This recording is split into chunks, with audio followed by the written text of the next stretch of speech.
I've had that happen.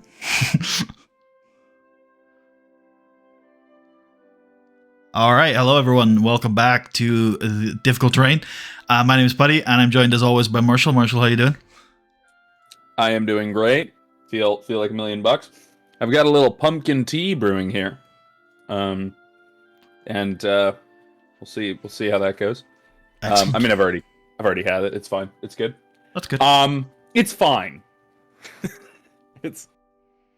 It's completely fine. Good. Yeah. We were talking a little bit before the camera came on about the strange pathways of wrestlers and their careers. Yeah, that's true. I also think it's I guess this has always been something, but it is interesting how many of them have become genuinely successful actors, like very successful. Like, whether they're good, I think some of them are better actors than others, but they've all, not all of them, but quite a few have been in a lot of huge movies, successful movies. Like, obviously The Rock, but also I've seen John Cena in a lot of stuff, and I've seen Batista in so much lately. He is so I think of the three of those three, there might be a few others who are actors that can't think of, but of those three, I think Batista is a really good actor. I actually think he's quite good. I think The Rock is he's fine. And I think John Cena, I've liked him in some comedies. I think he's a good comedic actor. Agree, yeah. I don't think John Cena's a leading man. I think he's like a comedic support actor. But Batista he's good. He's really good. So I think it's just been impressive to see him in various kinds of roles. I can't think of obviously he was in Guardians of the Galaxy, but he was in some other stuff too. And I saw him in a more serious role. Glass Onion, that's right! He was really good in that. Glass Onion. Yep. Yeah, he was really good in that, and he's just a few different roles that he's been kind of shining in. So, good for him. I think that's. He's probably making a lot more money. Oh yeah, than he was. But yeah, I think he's talked a lot about how he didn't like the working environment in the WWE. To be fair, which that doesn't surprise me at all. Yeah, surely that's a common. What do the wrestlers complain most about? Is it just Vince McMahon coming into their locker rooms and looking at them naked? Well, I half believe that's something he does. There was a lawsuit 2 years ago.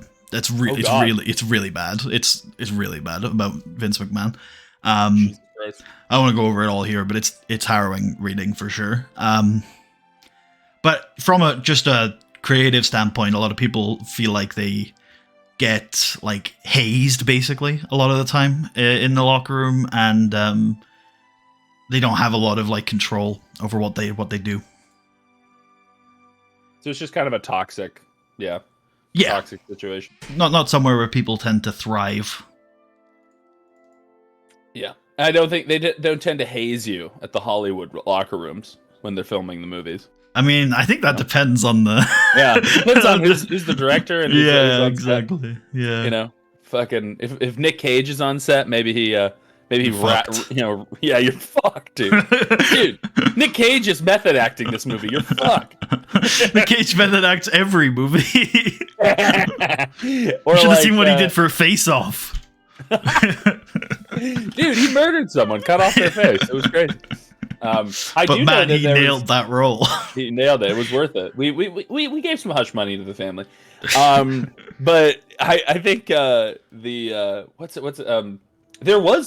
have been cases of really awful harassment, method acting. I'm pretty sure people said that Jim Carrey on his movie Man on the Moon, or I forget what it's called, but it was this doc he did. He was not a documentary, but where it's a fiction, but it's about a real life. They call it not mockumentary. No, it's a different thing. Not a comedy. It's like based on a true story. Yeah, but you know what I'm talking about. They'll do a movie about the Beatles, or they'll do a movie about the Beach Boys, and it's not a documentary about them. It's I cannot think of what it would be dramatization. Called, Yeah, a drama doc or a period. I know what you're going. Yeah. But you know what I'm saying. Anyway, Yeah. so he did one about this comedian, and he just was a complete asshole on set for it. And then there was Jared Leto, supposedly method acted as the Joker for the Suicide Squad movie, and like mailed. But his version of method acting was just being a heinous criminal, and he mailed he mailed like heinous. bags of his own cum to cast and crew. Like, did really weird shit. I assume it's allegedly his own cum. I'm sure nobody did the DNA testing required to confirm that. They smelled it and they were like, that's Leto. That's Jared. that's Jared all the way. I don't know. I know that consistency anywhere. I know. I mean, the thing is, it sounds like he was coming all over the place, and I think at a certain point they just started to think, yeah, I think it's him. It's hard to say that, but he was apparently like really just a complete asshole. But then but anyway, so probably most Hollywood movies are fine to work on, but then you never know. I mean, they're like the directors that would scream at their actors and like, really just try to extract everything out of them. Like, I love Stanley Kubrick movies, like 2001: A Space Odyssey, Shining. I don't know if you've seen any of these, but like, he was just a tormentor as a director. Like, he would hold people on set hours after they were supposed to stop shooting because he's like, no, we haven't gotten the scene yet. We haven't gotten the shot yet. And we don't leave here until we get the shot. And, just torture. Just absolute, like, no understanding that these people have, like, lives. He's just like, no, we keep going. He's an artiste. Yeah. He's an artiste. Every frame a painting. Yeah. But, speaking of... Oh, fuck. I don't know where this was going. Speaking of paintings, I'm looking at a real piece of art. This map that you have. Yeah, where are we, and why are we here? Speaking of this map, did you find it, or did you make it? Because it looked like you could have made it on a map software, like... Yeah, so obviously the assets in the background I found, but I put them all together and made it in Photoshop. Oh, cool. Yeah. Okay, you did make it. Okay. Yeah. I didn't know for sure, but that makes sense. Nice. And Blassingdale. Hey. So we're here in Blassingdale, a homemade town. And Admand is hot on the trail of some strangeness. There's a duke? No. A baron? Yes. Baron. A baron. Not just a baron. The baron. The baron. A baron named the Baron is the ruler of this town by right. And the civilians are apparently kind of, I guess he's our ruler. Well, I mean, is he? Who is he really? Who is he really? We get by just fine, and he doesn't seem to bother us much. All very strange. Apparently money is left in a field somewhere for him, which that's not a tax system, that's a drug drop. That is exclusively how criminals give money to each other. Dude, I feel like I have to interject with a little anecdote here. This morning I got mail through my door, and I live in a house that's been converted into 2 apartments. So, sort of, there's a number for the construction while you're living there? No, it's already been converted. Oh, it's been converted. Okay. Yeah. What I'm saying is, it was originally like a house, and now it's 2 apartments. So there's a number for the house. I'm going to give a fake number. Let's say it's house number 30, right? And so there's 30A, and then there's 30B. I live in one of those 2, right? And I got there was a letter through. It didn't have a name on it. It was just the house number. So it's hard to tell whether it was for me or whether it was for the other guy. It was like a handwritten on like thing, and so envelope. And I've got a lot of Yu-Gi-Oh cards coming lately, and I was like, this kind of looks like a Yu-Gi-Oh card. That's what it roughly maybe. So I had to have a look inside, and there was just pills. and I'm like, okay, well, I didn't order those, so I put it back in the mailbox. Jesus Christ. Yeah. So just drugs. Like pills in bottles or just pills? Pills in like tablet packs. Like I've got some here. Some of them. I've got some of them here. So like pills like this kind of. Oh, bro. Yeah. Wait, what color did they? What color were they? They were circular, but I don't know what color they were. Were they red? I don't know. I didn't look at them really. Well, so I don't know what fentanyl looks like. That's obviously here. That's a big crisis right now. Yeah. But here the little red pills are Sudafed, and that's what you use to make meth. Ah. So who knows? Okay. You could have a regular Breaking Bad situation going on. I think the guy in the other apartment here might grow weed, so it wouldn't surprise me if there was something else going on. That is a big step up, though. I will say. Yeah, that's true. That is true. Wow. Although I also feel like consuming weed and growing weed is already quite a big step. That's true. It's quite a process. You're a consumer, now you're a grower. Next thing you know, someone mails you some Sudafed and they're like, try making meth. Have you heard how they've... Oh, I think I just got a subscription. I did, from Weber. Thanks, Weber. Actually, he's related to the story I was about to tell. Have you heard how they're doing decriminalization of weed in Germany? No. So as far as I'm aware, it's still illegal to sell it, but you can grow it for yourself, and you can form like weed clubs where you grow it for each other. That's wholesome.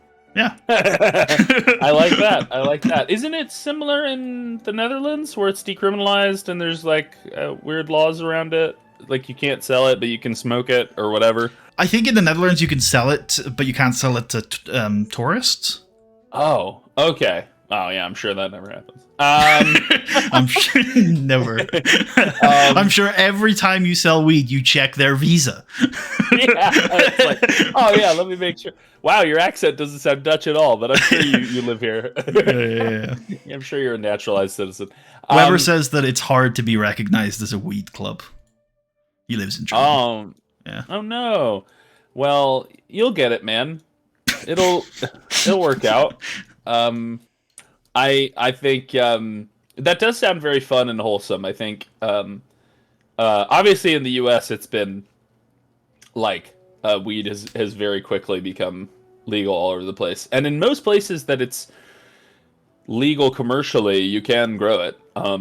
So like in Michigan where I am, you can grow weed in your I don't know. Because I think the only problem with production would be if it's not legal to sell, then it's evidence in intention to supply, right? Yes, yeah, presumably. But you know, it wouldn't surprise me if there are some places where there's some wonky laws. Yeah, for sure. But I do think that there's always usually though like a limit. Even if in states where you can grow it, they're like, oh, you can grow this much. Like I think it's like that in Germany. There's a certain amount. You can grow enough for like a healthy pothead to smoke, but not enough that you're like creating your own like your own. I'm trying to think of one of the names of the Mexican cartels. Your Sinaloa. Sinaloa. You're not creating your own Sinaloa cartel up in Michigan. There's a beholder in my world called Sinaloa, by the way. Really? Yeah, that was part of one of my previous campaigns. Yeah. Oh wow! Does this beholder like deal drugs? Yes. Wait, really? That's so fun. Yeah. That's fun. Beholders there's only two types of beholders in D&D. They're either like a horrific boss monster that like slaughters the entire party, or they're like a weird guy you go to for information. The crime boss. Yeah. Yeah, something like that. Yeah, for sure. Awesome. Well, yeah. Speaking of investigating problems in the local community, Admand's just smoking weed outside. Okay. Yeah. Spliff after spliff. Every day. High as balls right now. No, he is hanging out at the Bored Weasel. And basically what we've found, I'm going to try to focus on the task at hand. What we have found is that the town does not want to talk about Kundrakar. No one wants to talk about Kundrakar. It's just not on the menu. And so what we are going to do is we're going to try to get to the damn mountain. But first, we're going to go to the nearby farmhouse where we know that Ulrich had some success in getting some words out of them. Because no one here wants to talk about it. I talked to the sergeant. I talked to the deputy or the constable. I keep messing up the constable, the sergeant, and to the mayor, and they were all like, "Look, it's fine that you came to me, but don't ever speak to me again." No, that's not what they said. But the implication was, please stop talking about this, and do not talk to any of the townsfolk about it because you'll upset their precious sensibilities. Yeah. their country sensibilities. So I don't want to do that. So yeah, I think that's the plan. And we basically we're gathering outside the Board Weasel first thing in the morning. I don't know if we've gone to bed yet, but assuming we have. Well, if your plans may have changed, but as I understood it at the end of last session. Oh shit. Before you were going to do that, you were going to look into Casper's missing worker. Nope, you're right. That is the current plan. Thank you. Oh yeah, look right here in my notes. Casper's worker. Cool. So Casper at the meadery is looking for people to do some work for him. 50 gold pieces to get a honey worker back to town safe. So we're gonna start by looking for that honey worker, which is supposedly a couple hours to the west of town. And I think one of the reasons that this is good is we can do this before we run out of energy for the day, and then when we get back, we can go to sleep. So yeah, that is what we're going to do. And as I understood it, you took Istria, Kratz, and Dorian, and everyone else was staying back home. Yes, I took the main crew, the and OGs, OGs, and left Billy and Faldor to mind Bojack, Larry, and Doris. Awesome. Okay, so yeah, anything you want to tell me, or should we set off into the woods looking for this cave? Geez. You know what? Just in case, I think I can trust Billy. Okay. I leave money with Billy. Okay. Like I leave the company money to Billy in case Admand's worried he's gonna get robbed again. Yeah. Oh, but will he get robbed by Billy? Billy seems trustworthy. Billy would. Besides, what the fuck is Billy gonna do? I mean, literally, he's fucked if he tries to leave this place. He's gonna get murdered immediately. Yeah. He'll talk to Paprika about her special services, the smuggling. Oh my god! She does. Oh, okay. I don't know where your mind went. No. I need to be smuggled out of town. I've stolen money from my benefactor. Oh, yeah, we get that all the time. It's actually our main service here. It's our main service. Usually it's Casper. People are robbing Casper and then betraying him. Yeah. But this is new. Okay, so that's what I do, and then we're gonna head to this cave. All right, you walk through the cold woods.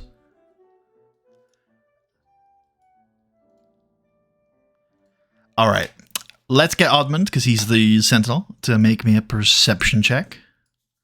Perceptione.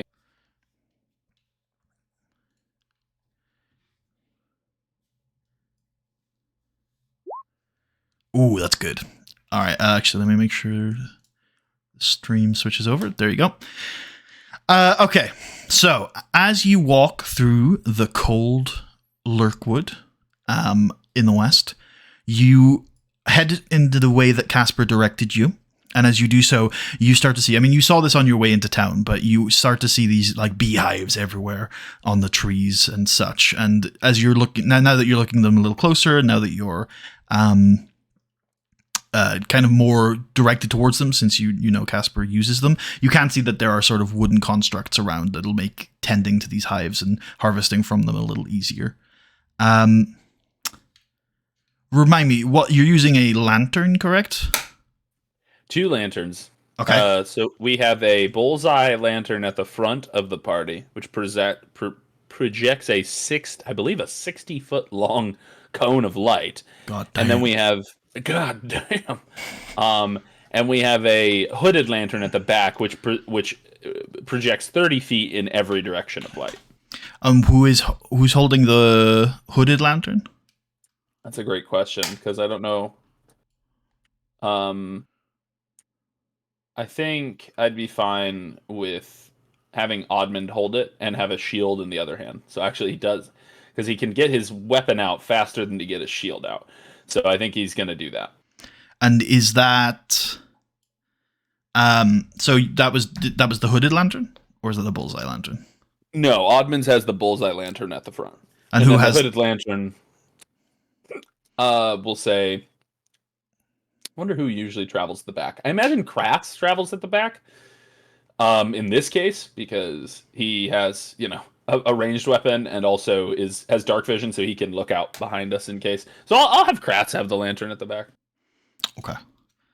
And then with the shield, I don't think I'm going to allow you to travel for long distances with your shield equipped. I think that would get tiring. That's fair. Well, then I don't have that out at all. Cool. I'm naked. Completely, yeah. Right, now unfortunately I don't have an easy setup for this bullseye lantern. It's not on one of my options, but I will get it set up for you. Well, dang. What kind of... Oh, are we going into a map? Maybe. I'm just going to get all the things set up just in case, I'll make some rolls. Just in case there's something. Who's to say there's anything here? Could have been the honey worker just got lost in the woods. Yeah, it's entirely let me make possible. sure I'm not lying to you about the distance of that bullseye. No, I checked it. You're right, I'm pretty sure. Oh, okay. Because I said 60 feet, and I'm like, man, that is a lot, though. No, you're right. It's 60 feet bright and another 60 feet dim. Jesus Christ. I know. Yeah, wow. Insane. OP. Kind of. All right. And as you're getting closer and closer to where you think this cave is, you're kind of going deep into sort of a valley in the foothills of the mountains. You start to hear this loud buzzing in the trees. Like really loud. That can't be good. A loud buzzing in the trees. Would anyone know what it is, possibly with a nature check, if it's something natural? Something of this sure earth? Dorian can roll a nature check. All right, here we go, bro. Okay, so Dorian recalls to last session when he had this discussion with Faldor, and it got him thinking, because Faldor had mentioned that there were rumors that around this region were giant bees. And that's right. Dorian did some thinking and remembered that in his studies, he did come across a species of bee, very rare, said to be connected to the Feywild. He can't remember what its species name was, but it's colloquially known as a behemoth. And I think as this buzzing starts to get louder, I think it's a good time to roll initiative. Oh, Christ almighty. Oh, God. Oh, God. We're fucked, guys. By the way, you can rotate your token and direct your cone if you wish. Interesting. I didn't know that was a feature. Yeah, should be working. Well, actually, how do you rotate a token on Roll20? There's a little, if you click on your token, there's a little box at the very top that you click to rotate. Oh, shit, of course, yes. Oh, but how... There's a new challenge in that... Oh, okay. You have to zoom out so that the red thing doesn't interfere with it. Okay. And then... Oh, that is cool as shit. Is it showing the light rotate in real time? Like, as I'm doing this? I'm not seeing it, sorry. Oh, so it'll only show you once you drop figure out. Yeah. Oh, wow. It kind of lets me cheat then. I don't like that. All right. Well, I will keep it forward because that's where I'm facing. This bullseye lantern is useful though. Holy shit. Okay, we are ready to go, folks. Okay, hold on. Let me just roll. Wait, does the bullseye also project 30 feet in all directions? No, that should just be the Kratz's hooded. Yeah. Okay. In theory, if I've set it up correctly. You have your dark vision as well. So that I think sometimes dark vision displays weirdly when you've also got sources of light. Okay, it's Dorian's turn. Yeah, so you're hearing this loud buzzing, sort of flittering through the trees to the bottom left. The bottom left. Okay. Yeah, in this sort of direction. Dorian. I think Dorian is like, turn the light to it. Turn the light to it. And oh geez. I think that I'm gonna have Dorian cast Mage Armor. All right. A precious resource in gritty realism. Although I guess not so much with a precious arcane resource, recovery. But I don't know. Oh, what's up?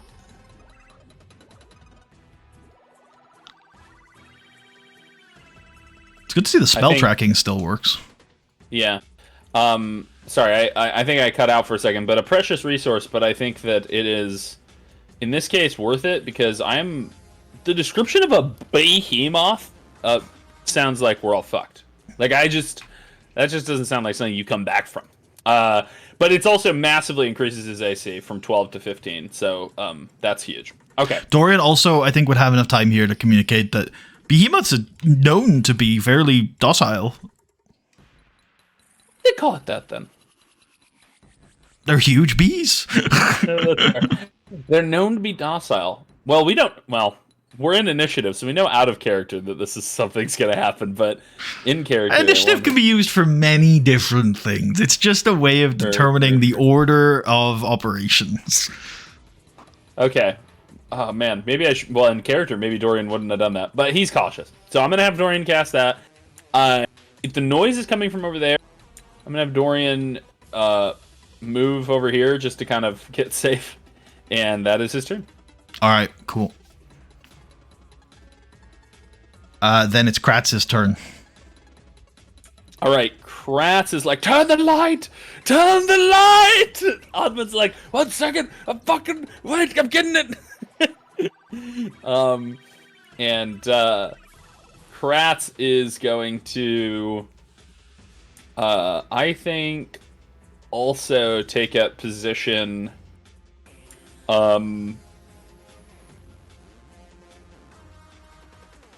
I think he's also going to take up position with near Dorian, probably around here, and I think he's going to get out his bow if he didn't already have it out, and I believe we can do that for a freebie. That's a free object interaction. Yep. And then I'm going to knock an arrow, and that is going to be him preparing to fire if he sees something. I'm pretty certain that all bows are two-handed weapons. Oh, and he has a lantern. Yeah, so he can pull the bow out and hold it in one hand, but if you want him to prepare to fire it, he's going to need to free up the other hand.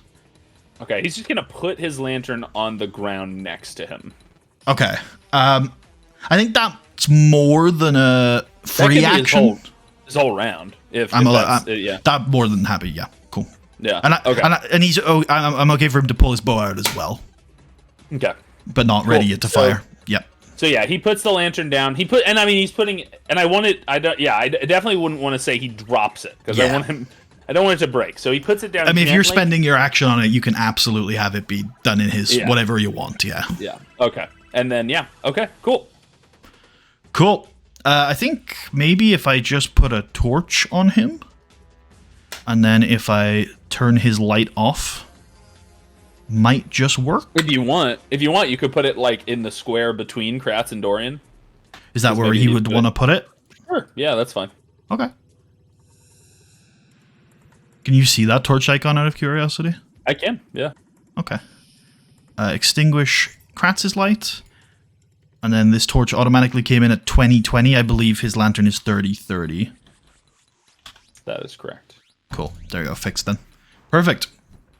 Actually, if I give you control of this token, if you ever need to move it... Yeah. Just test for me to see if you can move that torch, in case it ever comes up. I can. Cool. Alright. Is that the end of Kratz's turn? That's the end of Kratz's turn, yeah. Alright, now there is a hidden turn here on the initiative order, so hold fire on Istria. You hear the buzzing getting closer in the trees. Istria. Istria's freaked out, man.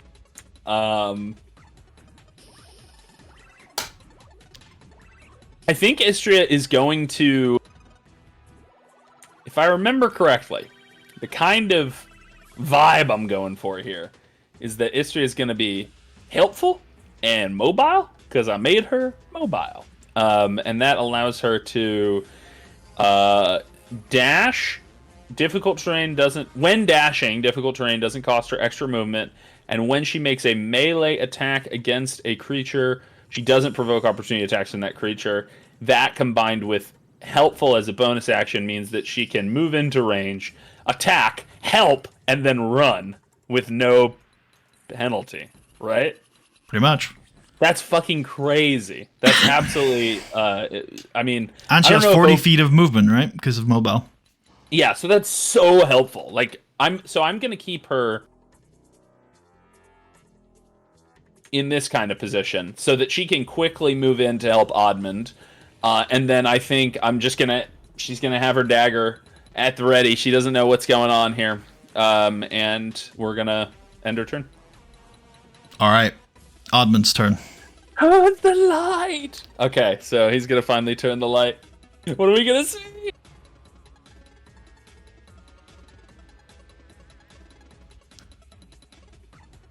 Oh, that was... Oh shit! You can see it in the dim light. You see it kind of darting towards you. Is turning the light a free action? Sure. Yeah. So I could kind of also maybe make sure there's not a second one. Okay, yeah. It just looks like there's... Just a quick follow-up. I got sent a link. Apparently in one region of Germany, 80 clubs applied to be a weed club and only one got recognized. Oh! So that sounds pretty hard. It does sound hard. I'm sorry. You're fucked. There's no way you're going to succeed at that goal if you had one. On Discord, I've sent you an image from one of Dorian's textbooks. What? Oh, God! Damn it, Dorian, you're such a good sketch artist. Why have we not talked about this? You're quite skilled. All right. That is spooky as hell. I think that Admand is going to, well, he's gonna, I'm thinking he's unarmed. He's gonna pull out his super good weapon. And by that I mean his warhammer. He's gonna pull out his warhammer. That is his turn. I think I want him to keep the lantern for now, just in case this guy decides to do some weird shit and move around in weird ways. Sure. Would you like to dodge? That sounds great. Yes, I would like to dodge. Cool. Thank you for reminding me that that is a thing that you can do. Yeah, no worries. Okay, cool. All right. Can you put a blue dot on your character to represent you dodging? Yep. Excellent. And then it's Dorian's turn. So I think Dorian is like, wait, they're usually quite docile, and is going to get his crossbow ready just in case it's not docile. But I think he would not shoot at it if it didn't attack, because in his mind he's like, well, no, maybe it's just a little upset, but if we just leave it alone, it should just go on its way. So he's gonna ready his crossbow, but he's not gonna fire yet. And so if I can use his action to prepare to fire, when basically, I mean, I don't know. Basically, like if it starts running towards us, he would fire. Like if it's clearly gonna fuck with us. Cool. Yeah, that's his turn. Kratz? Kratz basically, I think, does the same. He listens to Dorian's advice, hopes for the best, but plans for the worst. He is going to prepare his own longbow versus beast's attack. Assuming this is a beast. Maybe. Actually, it might be an abomination. I don't know, but we'll see. All right. Darts. Or I guess it'd more likely be a monstrosity than an abomination, because I think like owl bears are monstrosities. Oh, here we go. Darts to there. Oh god, it's right at the edge of the light! I'm losing the light. Istria. Okay. Oh, it hasn't attacked yet. Istria is holding position, and is gonna. I'll have her dodge. Okay. And Admand, I'm gonna have him adjust his light. I'm gonna have him say shoo shoo. I don't know if you want me to make a check for that, but he's gonna give it his best. Shoo shoo, get out. All right. And he will he will prepare an action to attack. Assuming the shoo is not an action, he will prepare an action to attack if it comes within 5 feet. All right. Okay. To take your dodge icon off and put one on Istria. And then it's Dorian's turn. Same action. Dorian's going to prepare an attack. He's worried this time he's going to have to use it. He's like, shoo, listen to Admand, shoo. And same for Kratz. Kratz is like, this thing's going to fucking attack. Right? He's going to prepare one last action. Okay. The creature's turn. And it almost darts up into the air, gains a little bit of elevation, but it's not a particularly fast or aerodynamic creature, so it almost floats up and then back down as it sort of floats over Admand and is clearly going for Kratz. So obviously the Dorian and Kratz can get their attacks off before it gets in range, if they would like. Well, and if it lands there, Admand can get his attack off too. Yep. Oh, this is huge. It's not landed, it's 5 feet off the ground, but it's still within range for your melee one. Yeah. Cool. So Kratz and Dorian will attack. Let me roll that. Is it a beast? Does Kratz get longbow versus beast? Yes. Okay, cool.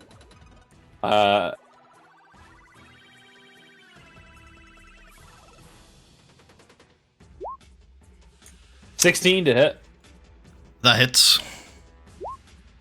12 piercing. It almost knocks it off balance as it descends towards Kratz.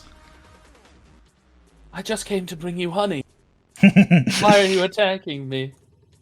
Okay. And then light crossbow attack from Dorian. Oh, wait. And then no. Real quick, before I move to Dorian, let me make sure I'm not fucking something up here.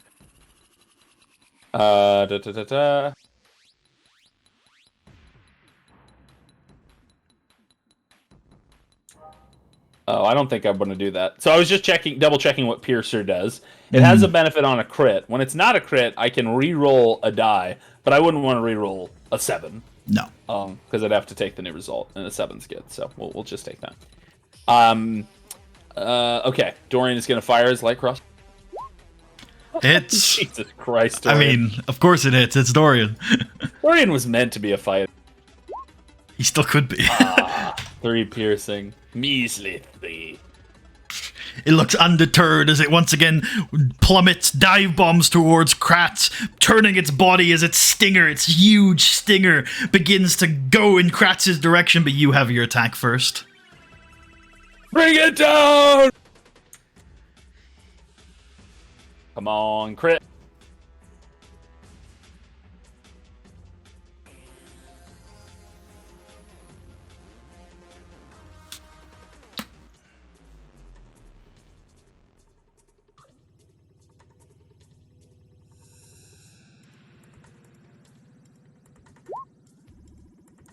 That is going to miss.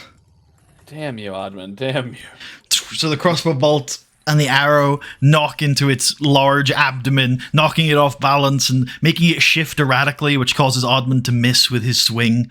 And then the stinger lunges towards Kratz. You have to make sure we're not on auto roll advantage here. Yep, that looks good. No advantage. 19.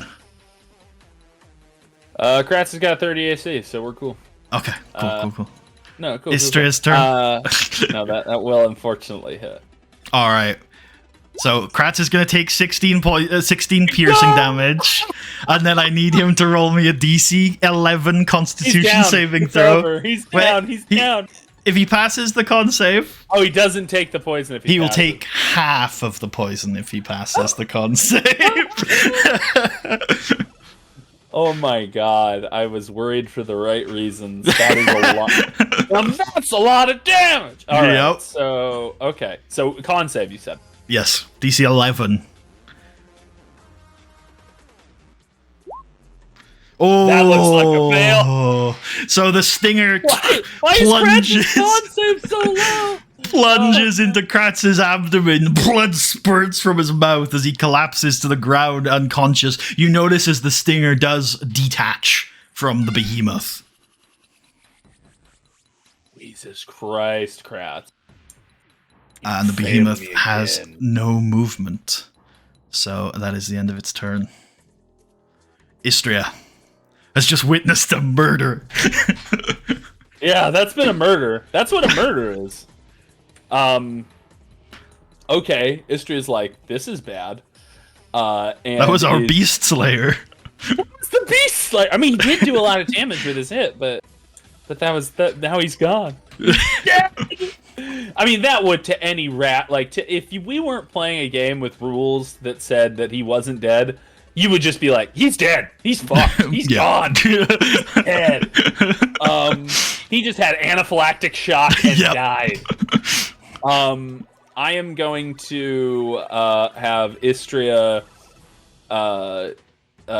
use her super cool abilities. So she is going to move up. Hello. And she is going to attack the creature. Well, I don't know if the order matters. It probably doesn't. But I'll first have her help.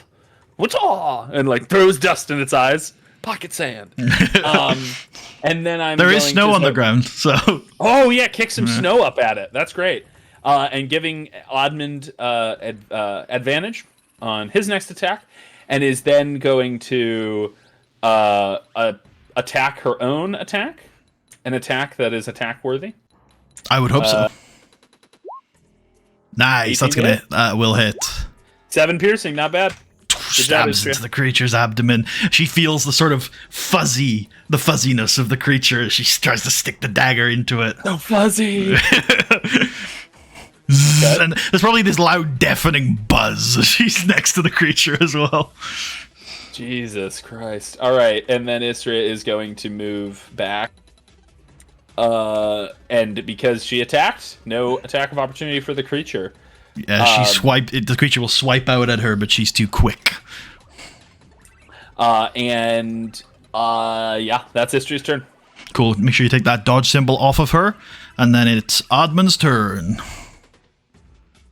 Freaking huge. Okay, Admand is going to swing at this guy and be like, "Oh no, Kratz, not again, Kratz." I think Admand. This is serious. So Admand is going to action surge. And Admand is going to.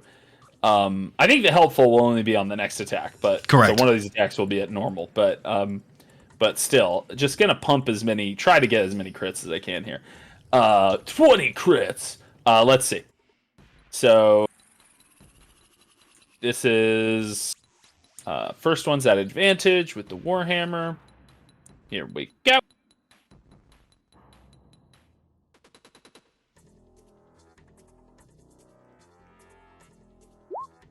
Hey! And I believe we're running with the inspiration roll on the crit attack. Yep. Okay, I forgot about that, but yeah, you're right. Yeah. Okay, here we go. 11 damage. And tell me how this strike is inspiring. I imagine that he sees Kratz go down, and these sorts of, he's activating action surge, right? So these sorts of like hyper fast reflexes kick in, and he lunges at this bee and yells, just smacks it with his hammer as hard as he can. There's a little dent appearing in its head as it like knocks backwards from the strike. Nice. Little bits of fur falling off of it. I hate you. I hate you. Okay. And then is going to attempt to hit it again. And yeah, I think this is important enough. Like literally, I think this is do or die. So I'm gonna use that inspiration immediately and give him advantage on this second attack. And here we go.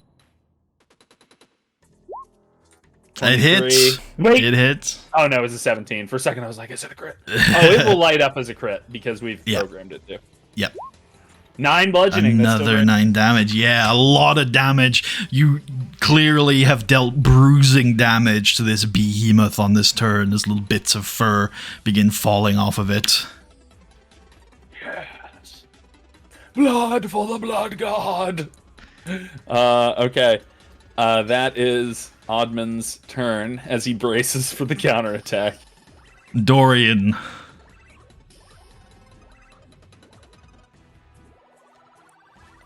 Dorian Whitman is going to cast Magic Missile.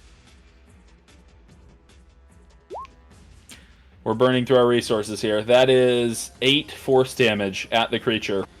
Pierces through its wings, pierces through its abdomen. Bring it down! Okay. Death save for Kratz.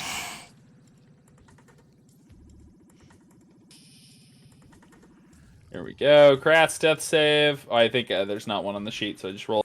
Yep. That's a success. Okay.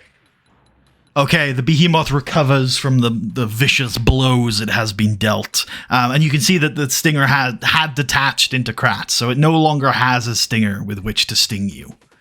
Oh. Well, but I'm a lot less worried now. Open up its mandible and attempt to bite on you. This might just be his worst. 12. That's a miss. You bat it off with your warhammer, and it recovers and comes in for another bite. That is a hit. You'll take 7 piercing damage from the behemoth. All right. I think it repositions itself a little. Still 5 feet off the ground. It moves to there. Yeah. Istria's turn.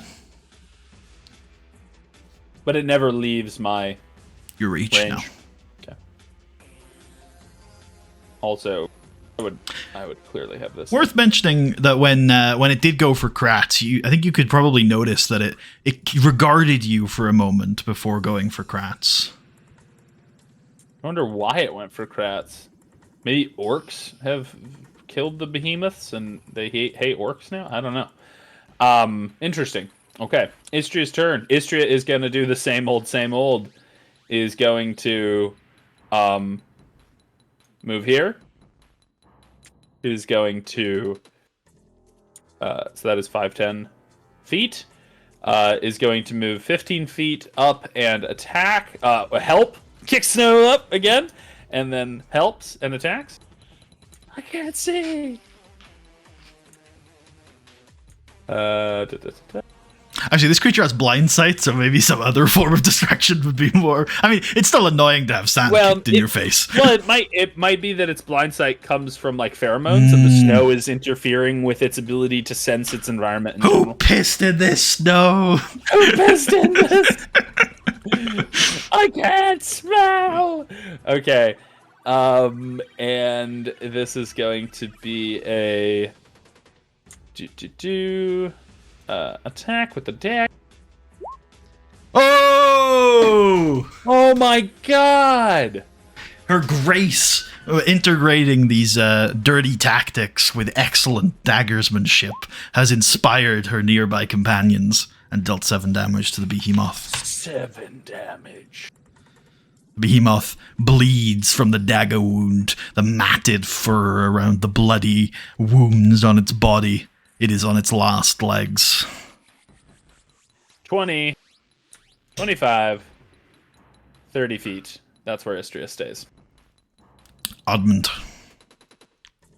Admand looks at the beast and says, I am sorry for this, darling. Just going to swing on it. Here we go.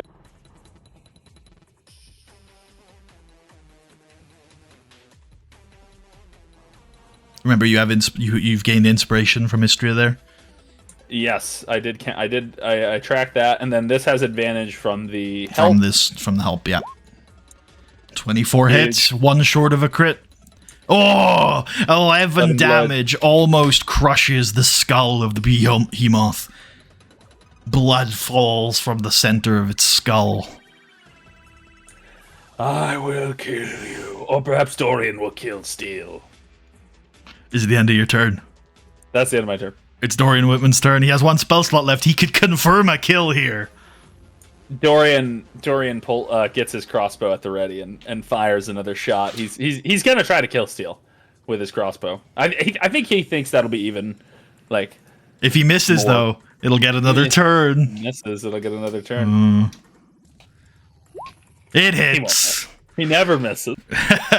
And he brings the behemoth down. Falls into the snow. Blood staining it. Okay. I think we wound up at the right time, and we wound down at the right time. That was like in terms of resources. Like, as soon as I perceived the threat, it was like, okay, everyone can fucking annihilate this thing, and then we got it. Okay. But the threat's not over, because Kratz is still bleeding out with a massive stinger, so I need a death save from him. He's fine. Someone probably should have stabilized him. Here we go.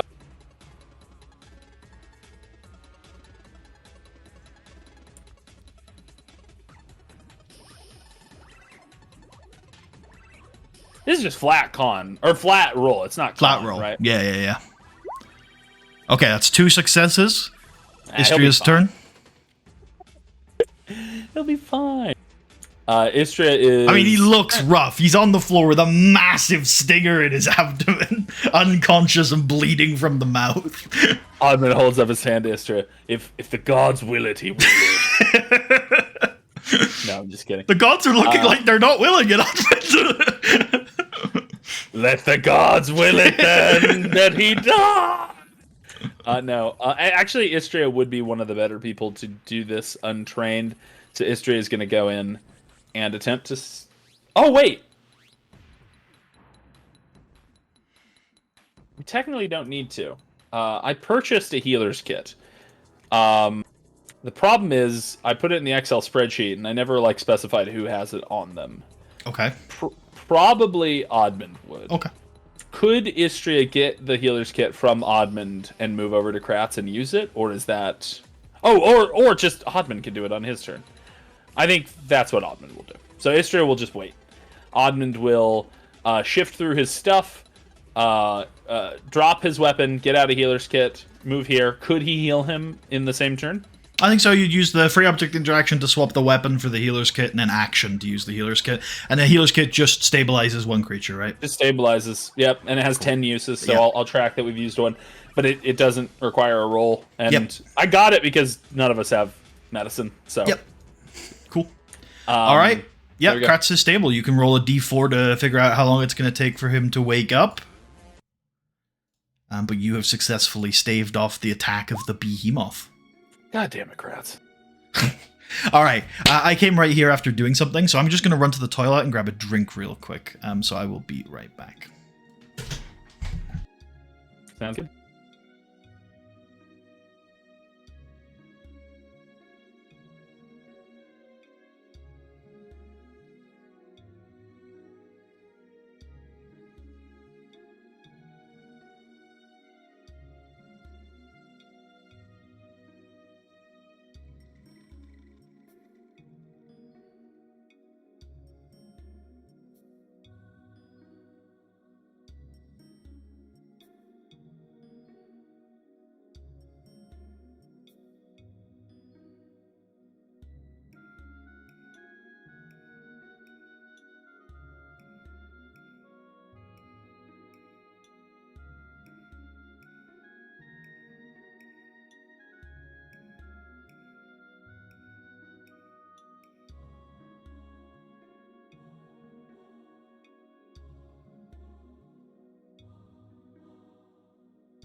All right. Congratulations for surviving the behemoth. The behemoth.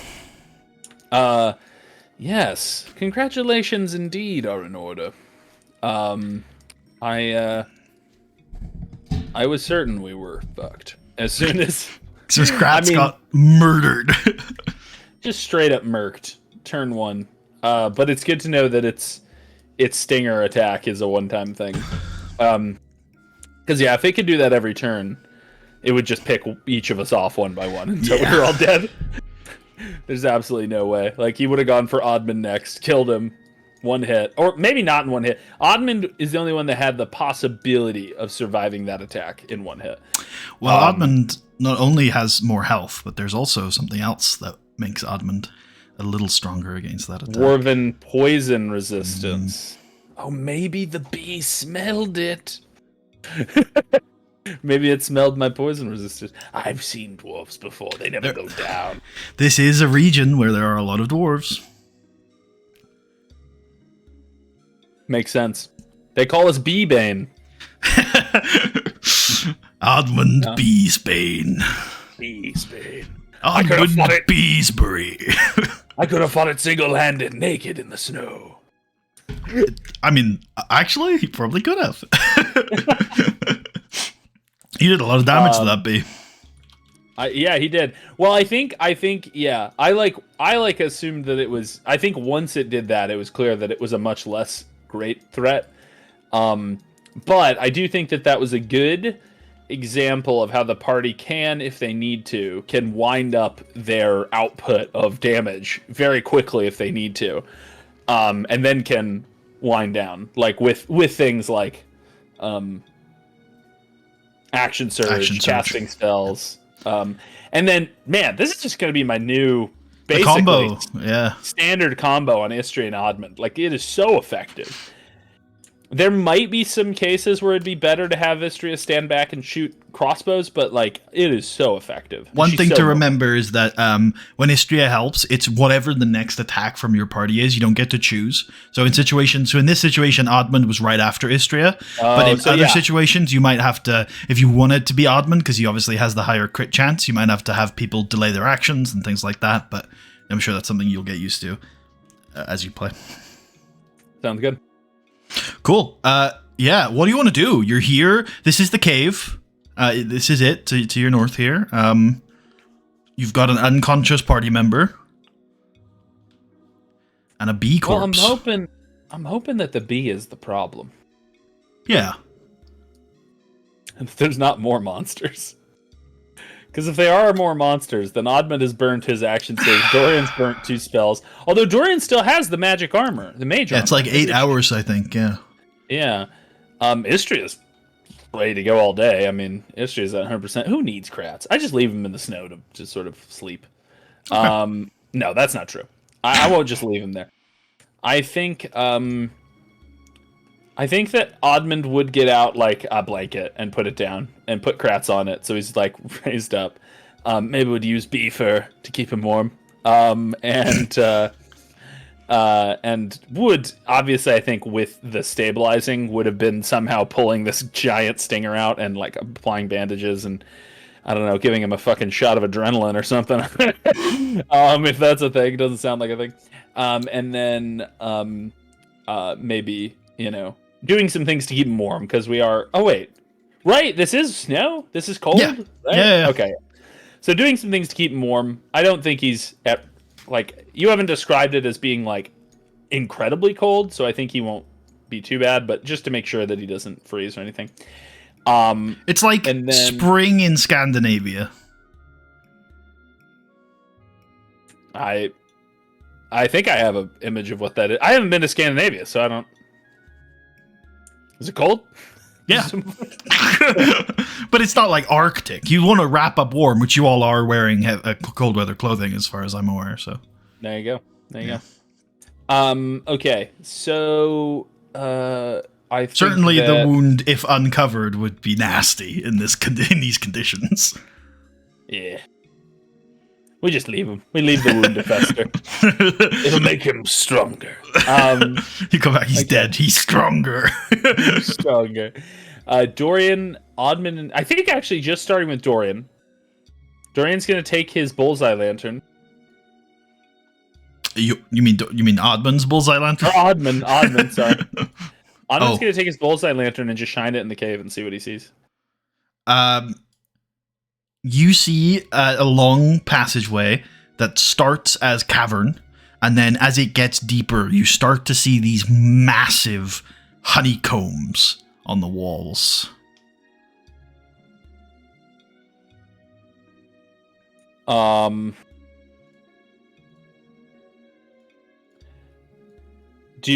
Istria and Dorian agreeing with me that we should just finish what we came here to do, and that hopefully the bee was the big threat? They seem hesitant, but if you think that's the right course of action, then they'll go along with it. Good. Stop disobeying my orders, Dorian. God damn it. No, I'm just kidding. I will hand Dorian... No, I'll hand Istria, because she only needs one hand. I'll hand Istria the bullseye lantern. I know that might be a pain. Although I don't even... The cave isn't even like a place on this map, so I don't even know if that matters. And so, hands Istria the bullseye lantern. Admand gets his shield equipped, Warhammer in the other hand, and is going to lead the way with Istria sort of, shining the light ahead. Yeah. And are you taking the hooded lantern? Sure. Dorian can take the hooded lantern. Okay. And then... Just leave Kratz in the dark. He does have dark vision, at least. It's probably safer for him that way. Dorian gets given the hooded lantern. It's kind of weird that I've got this macro, which you have access to too, which lets you change. Yeah, light, but bullseye lantern isn't on there. There's no mad lads mad enough to use one. Yeah, we're the first. Okay. And I'll point Istria forward. That makes most sense. And then let's get you into the cave. Oh, there is a cave. Haha. Fuck, I'm starting to think there's gonna be another monster.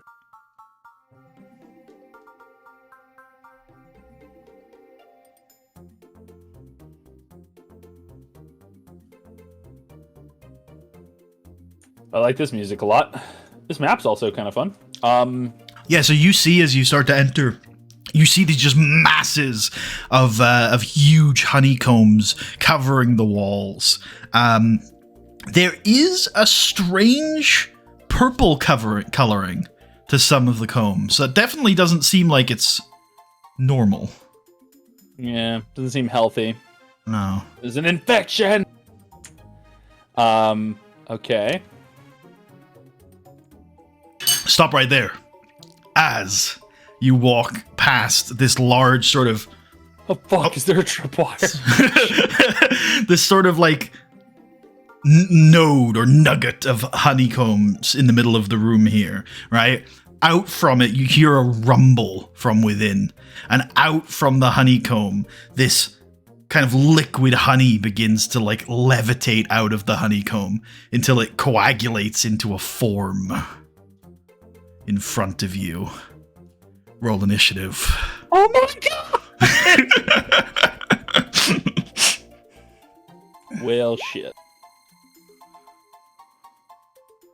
I'll just send you an image on Discord of what this creature looks like.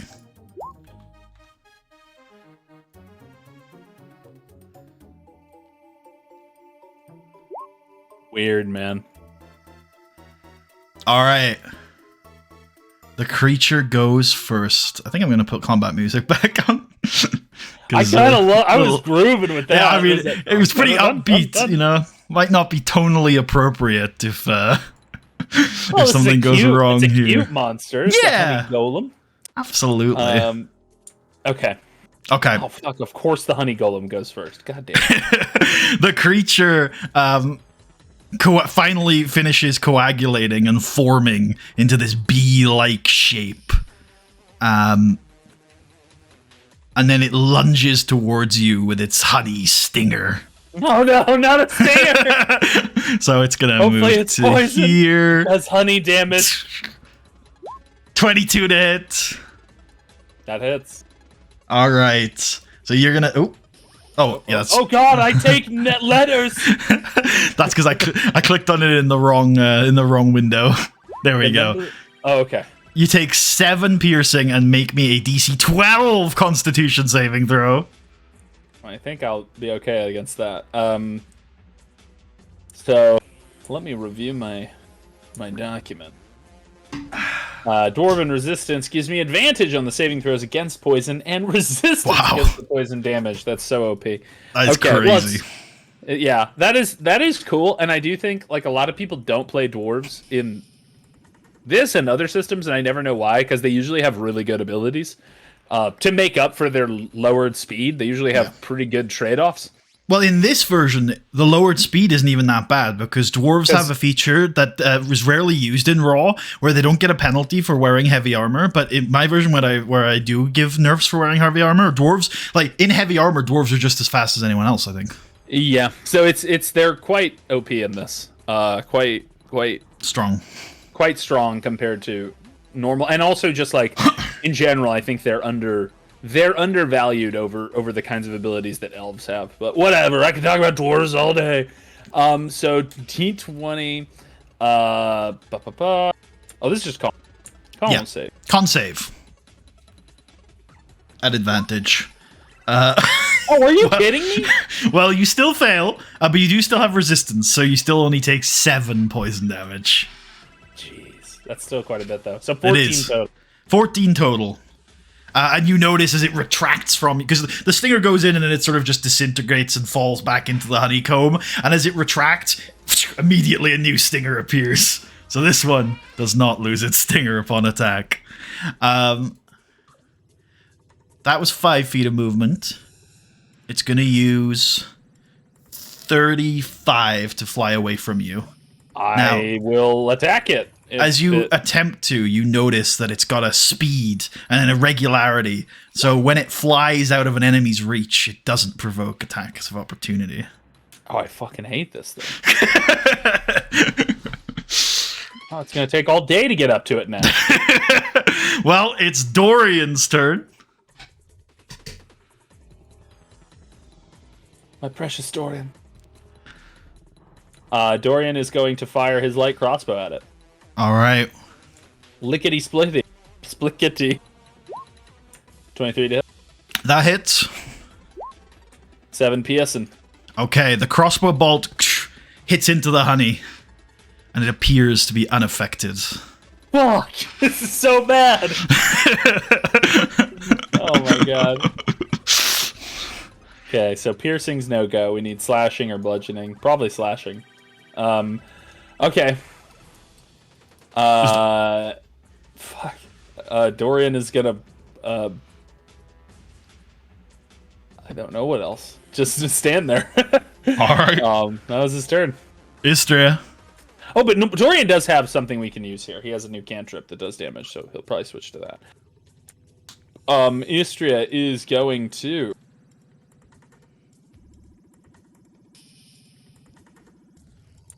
use a...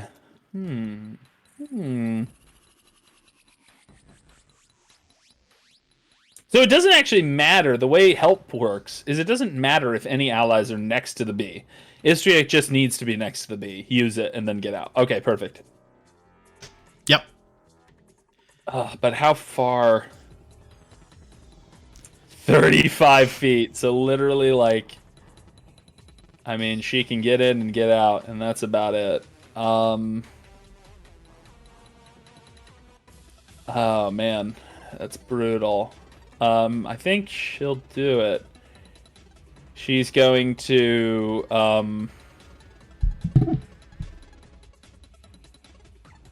Wait, no. Piercing doesn't work. No, we need to... Oh, no. Istria has nothing but piercing. This is a big problem. Shit. Uh-oh. Istria's like, boss, what do we do?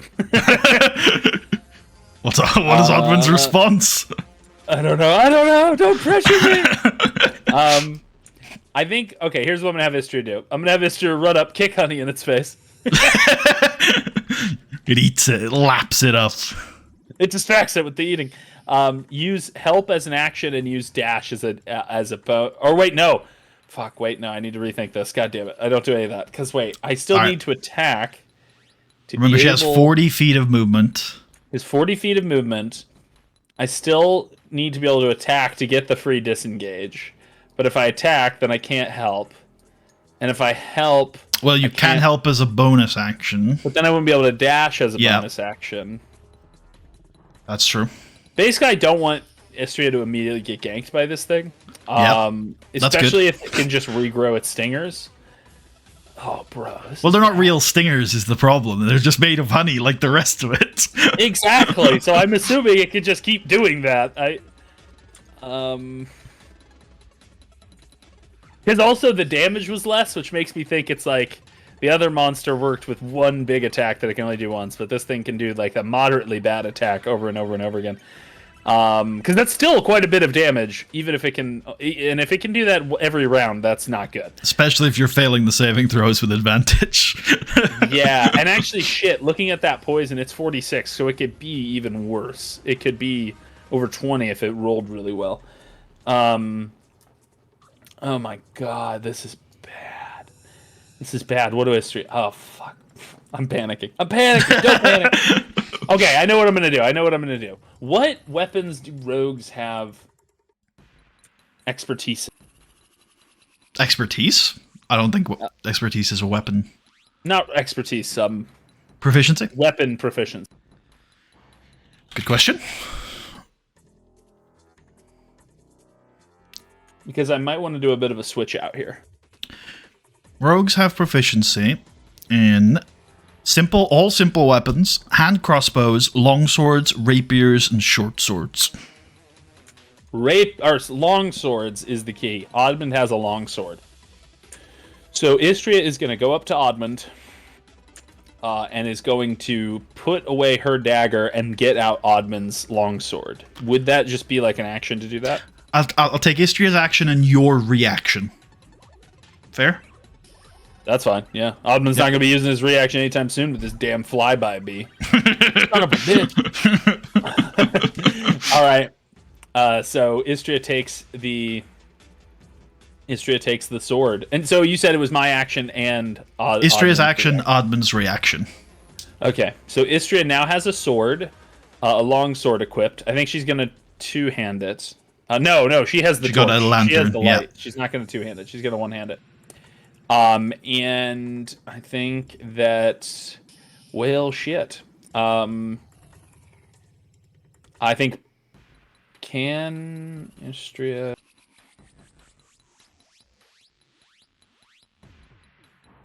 Oh, God. That's the, I think, end of her turn. Okay. Yeah. Admand, you've just been stung by a honey bee and then it ran away. I hate you. Okay. Admand is going to bonus action second wind.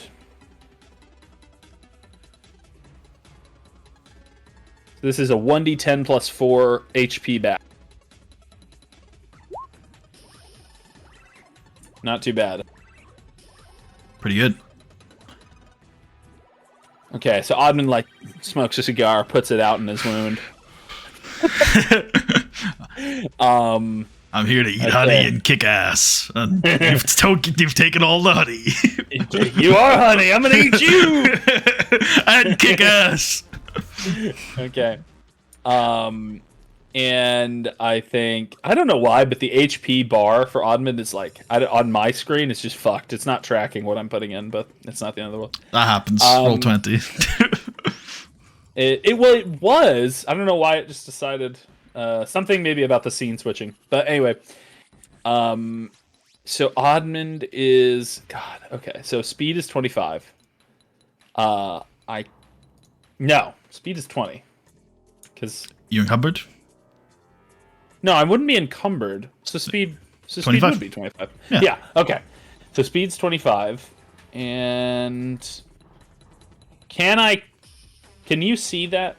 I don't think you can. I can't until you drop it. I'll just drop it and let you show. Is that legal? Going through those corners? No, the exact path you just did definitely isn't legal. Can you see my arrow? Yep. So that would be fine. I wouldn't have you be able to cut that corner. So that you could go, oh, so I think you're at one short.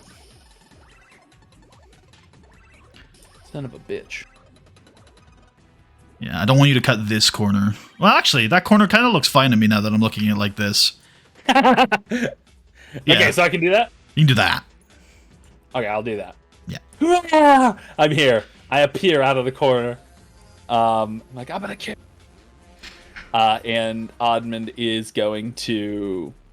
Admand's gonna kill this dude. Right. Admand's gonna swing that warhammer. Please, bludgeoning damage be something that does something. Here we go. 24 hits. Almost a crit. You swing with an immense amount of power as you pierce a massive hole in the honey.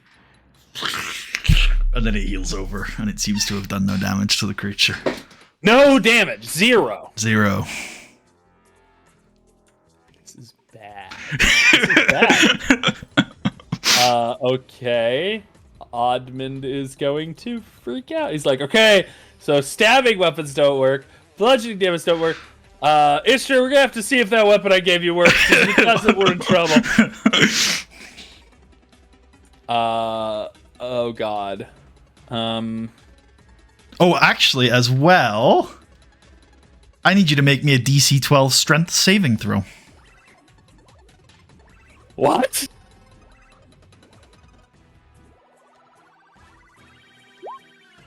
Okay, you're fine. You feel as your weapon almost gets stuck to the creature, but you're able to rip it off.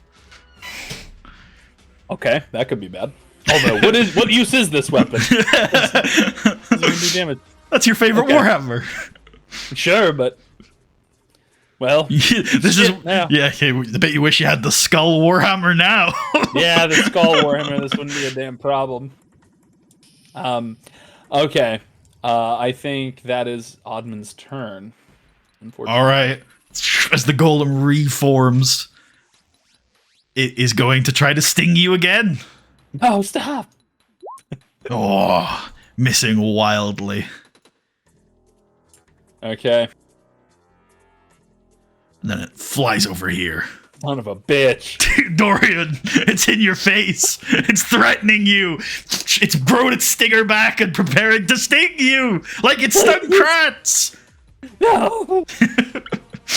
Mercy. It's the ghost of the bee outside. Oh god. You might think that. Okay.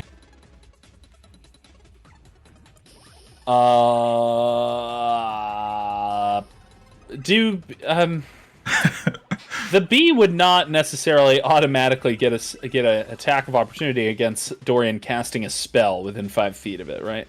No, not in this edition. Okay, I've been tempted to add that, but not yet. Because it is a thing if you have a certain feat, right? The battle Mage Slayer, I think. Mage Slayer, yeah. But of course, monsters would be unlikely to have. Unlikely, like yeah. I'm sure there are some that maybe have something like that, but some sort of Inquisitor. Okay, so there is a monster in my world that destroyed a magic civilization, basically. Oh, so it probably has it. Yeah. There you go. If it doesn't, it will now the next time it fights someone. So Dorian is going to use Mind Sliver on this thing. He's going to hope that brings it down. And he is going to, he's going to cast Mind Sliver on it. Oh no, I forgot your cantrip was Mind Sliver. What type of damage is that? Psychic. Okay. Which might do nothing to this thing because it's a fucking pile of honey. but if it doesn't do any damage to it, then that's so comical at this point that we've done 3 different kinds of damages and nothing has hit. Okay, so for Mind Sliver, that's so little. He needs to make a DC 14 intelligence save. Okay. Okay, it fails, but indeed it seems to take no notice of your psychic damage. Dorian's like,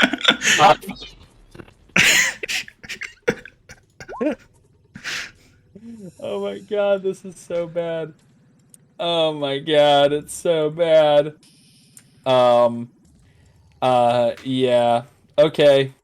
I often rule as well, by the way, that if you fully resist an attack, you don't take secondary effects, and I think I'm going to apply that here, so that secondary effect isn't going to apply.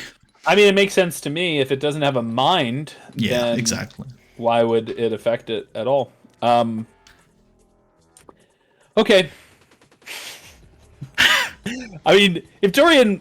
I don't know what to do here, because if Dorian triggers an attack of opportunity, because he doesn't have flyby... There is one other thing, one piece of knowledge you would have gained from that, but I forgot to apply it, but I'll tell you anyway. You will learn from that attack, or at least Dorian will have a sense that this creature has magic resistance.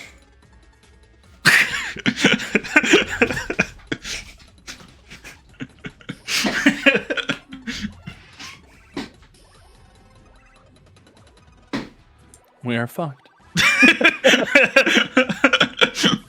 You've met your match, Admand, son of... Met our match. I thought the big living one was hard. I thought this one would be easier, but it turns out you are ill-equipped. Ill-equipped for a pile of honey. Okay. Oh, shit. Okay. Dorian ends his turn. Okay. Istria's turn. I want to see if Istria can do something against this thing with her goddamn sword. She's going to swing it.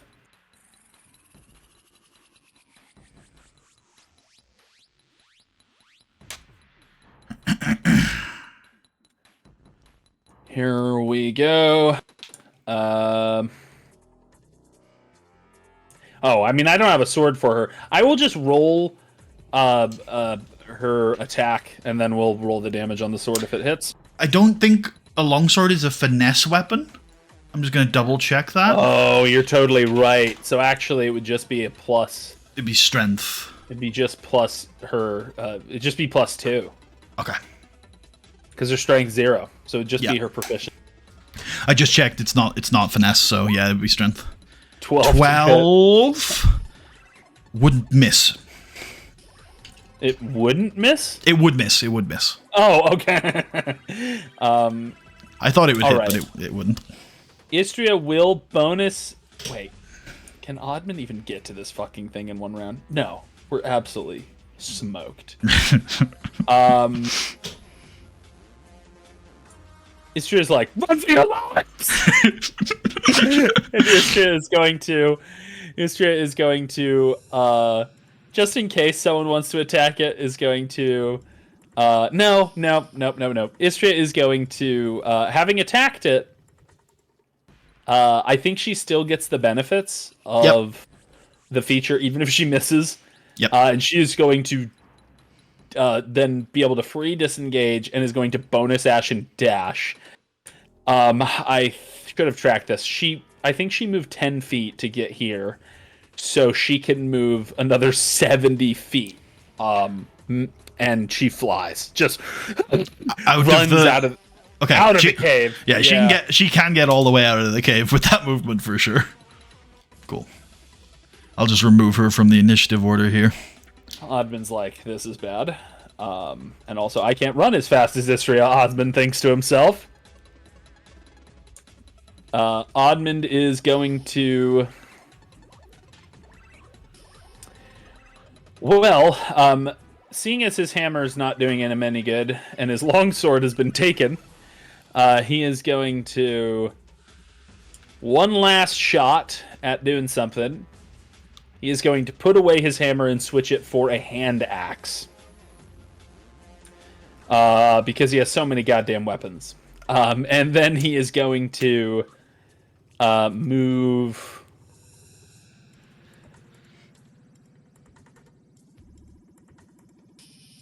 25 feet. And I think is going to use an action to dodge. Okay. And that's Admand's turn. Alright, the honey golem lunges at Dorian. Missing again. Fuck. Huge. Flying to here and observing cautiously. Dorian runs. Go. He has absolutely nothing against it. Well, he has one cast of magic missile left, but that is not going to kill it. So he's just gonna run. He's gonna run. Admand, who has dark vision, so it's not completely fucked. He looks at the creature with some interest, and I think he has to try. He's going to try one attack with the hand axe to see if slashing damage. Make sure. 15 feet. To see if slashing damage can do anything against it, Admand will attack with the hand axe. All right.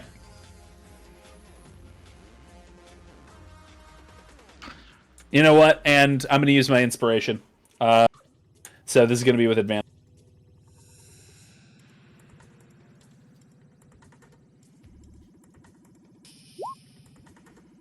$19 hits. 12 slashing. Oh, a beautiful slash as you cut through one of its wings entirely, falls to the ground and dissolves into the honey, immediately grows back. Doesn't appear to have done any damage.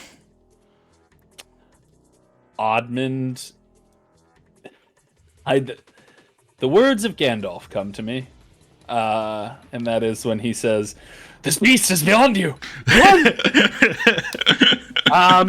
All right, so we will. That'll. Yep, that's Admand's turn. He's gonna end his turn. Okay. The golem looks somewhat perturbed by your continued attempts to destroy it, and will attempt to sting you. Okay. 9 piercing and a DC 12 con save. Which this time you succeed. So you will take 3 points of poison damage along with 9 points of piercing damage.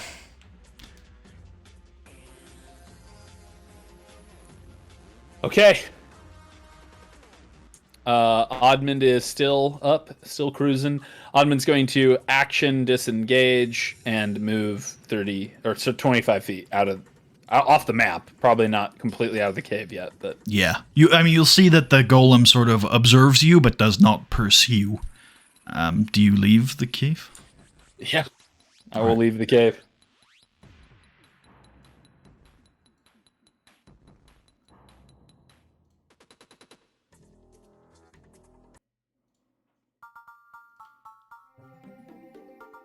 Oh, we're back to the fun music. Yeah.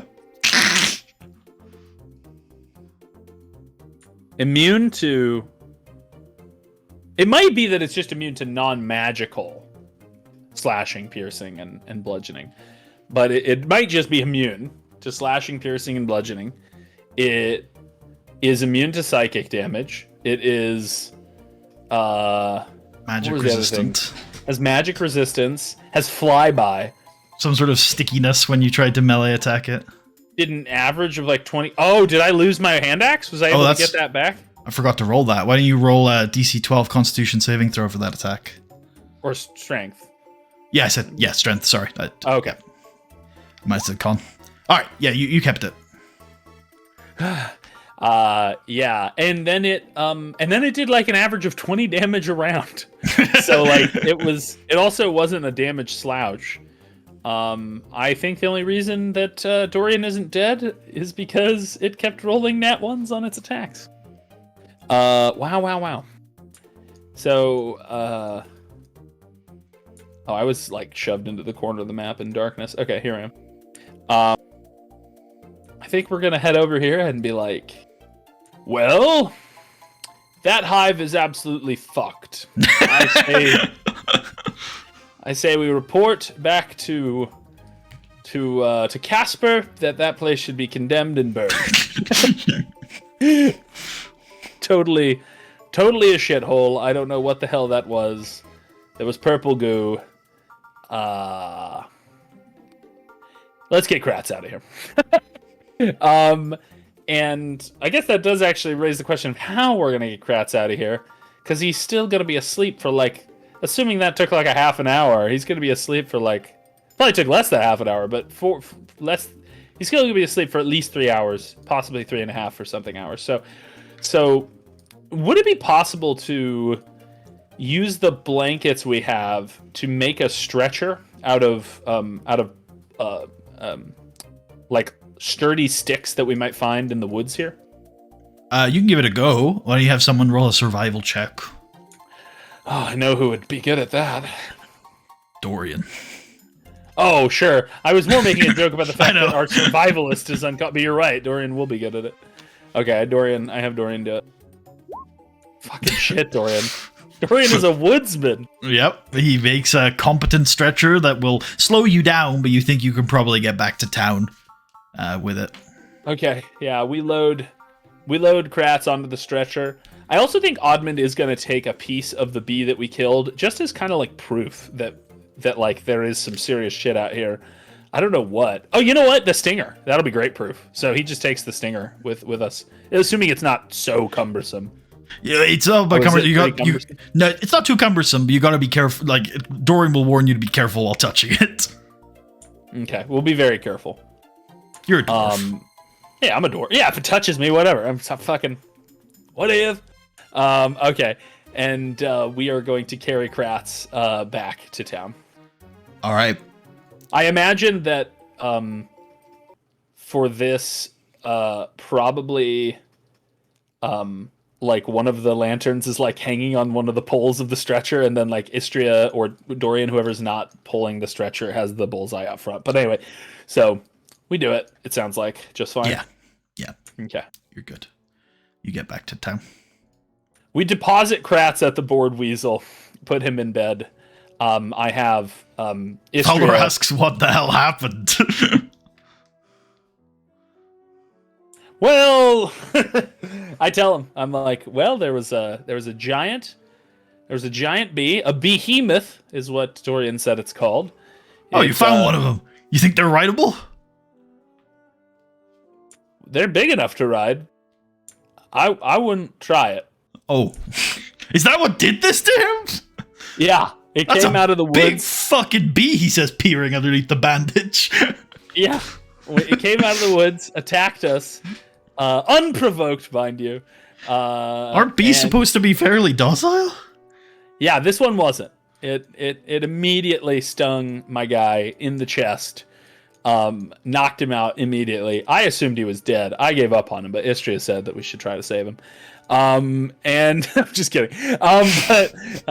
No, we patched him up. We brought him back here. Then we went into the hive in the cave after we killed that bee, and there was a bee golem or a honey golem. It was a bee made of honey, and that thing was invincible. I mean, as far as Admand thinks, yeah, it is invincible. It cannot be killed. That whole place should be condemned. Like, Father says, well, it seems like a good guard for some place, that's for sure. And then Dorian says, yes, that was very odd. I get the sense that if something like that exists there must be a very powerful magic user in that cave. I mean, one thing that it crossed my mind is that, like, it's Casper's defense that he set up. But, like, if that's the case, why wouldn't he tell us, like, the bee password? Yeah. Or I don't know. So that seems unlikely. Maybe he was trying to kill us. But why would he do that? Dude. Admand has gotten very paranoid. There was also purple stuff all over the place. Yeah, I noticed that as well. It definitely didn't seem like it was supposed to be there. I mean, I wonder if it's possible that a caster of some sort... Here's a theory. Assuming that it's not Casper trying to murder us, what if Which is a possibility we should keep in mind. Possibility we should keep in mind. What if an evil mage of some sort came in, took over the honey cave as it's sort of to use his honey magic on, and that upset the local behemoths that use the cave as their hive, and that's why the behemoth was so pissed at us. Well, I've heard of more eccentric mages than that, so I suppose it's not outside of the realms of possibility. A honey mage. all things considered, a honey mage is fairly wholesome compared to some of the other studies mages take part in. That was not wholesome. That was not wholesome. You're right. It was very scary. I agree. You ran. Yes. Ran. Yep. But I would also run from a lich. Well, that's not wholesome either. No. You saying there's a lich in that cave? A honey lich?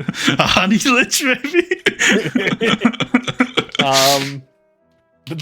What better place to hide a phylactery than in the middle of that hellhole? What if that honey was just the phylactery? Like that's shit. Oh shit. Okay, well we're gonna report all of this to Casper. Maybe we shouldn't though. There's a lich. A honey lich. I think Admand and Dorian. I'm gonna take Dorian with. Actually, Dorian's getting a little bit crazy. I'm gonna leave Dorian.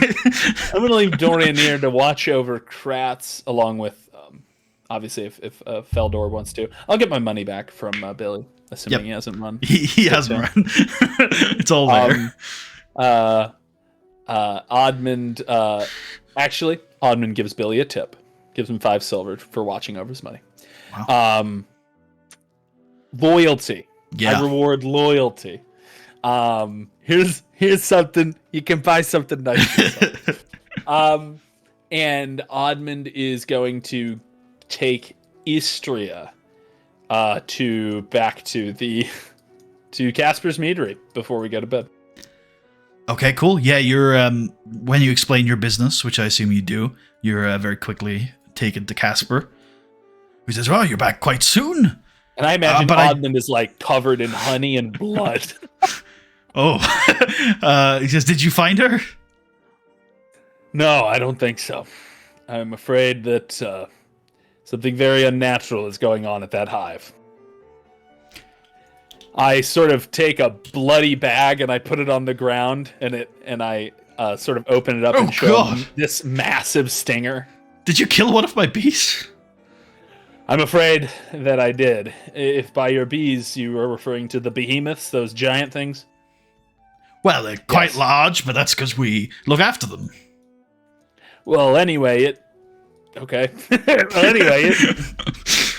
I'm afraid that it attacked us. We did not attack it first. It, in fact, that's very strange. Pretty much before anything happened, it lunged at my ranger, Kratz, and put him down in one with this stinger. My condolences. I'm sure. No, he's alive. Oh, okay. Just knocked him out in one. He's sturdy. And he's alive. He's just sleeping right now. Well, we were able to kill it, so I'm sorry if it was one of your bees, but there was no way around it. The thing was berserk. Then we went inside the cave. Now, I don't know what that cave's supposed to look like, but it was filled with honey. Assume that part's normal. Yes. There was purple stuff on some of the honeycombs. Almost like a... Would you describe it as like a wax or like a purple fungus? Or like, what did it look like? It was almost... It was like a thick, viscous liquid, almost like honey. Okay, so I say it was like honey, but it was purple. It was a viscous, syrupy liquid that was purple in color. Did you get any? It looked to me like a light purple, almost. Not like a dark purple. But, did I get any? No. Should I have? Maybe. Well, no. No, I didn't get any. The reason that I didn't have time to collect biological samples is that when we stepped into this cave, a few feet from the entrance, a pile of honey came out of the ground and formed into a honey bee. A bee shaped like honey. It then began to massacre us. Oh. And absolutely nothing could kill it. And we ran. Again, I have seen the honey guardians from time to time, but they've never been violent. They've always just honey guardians.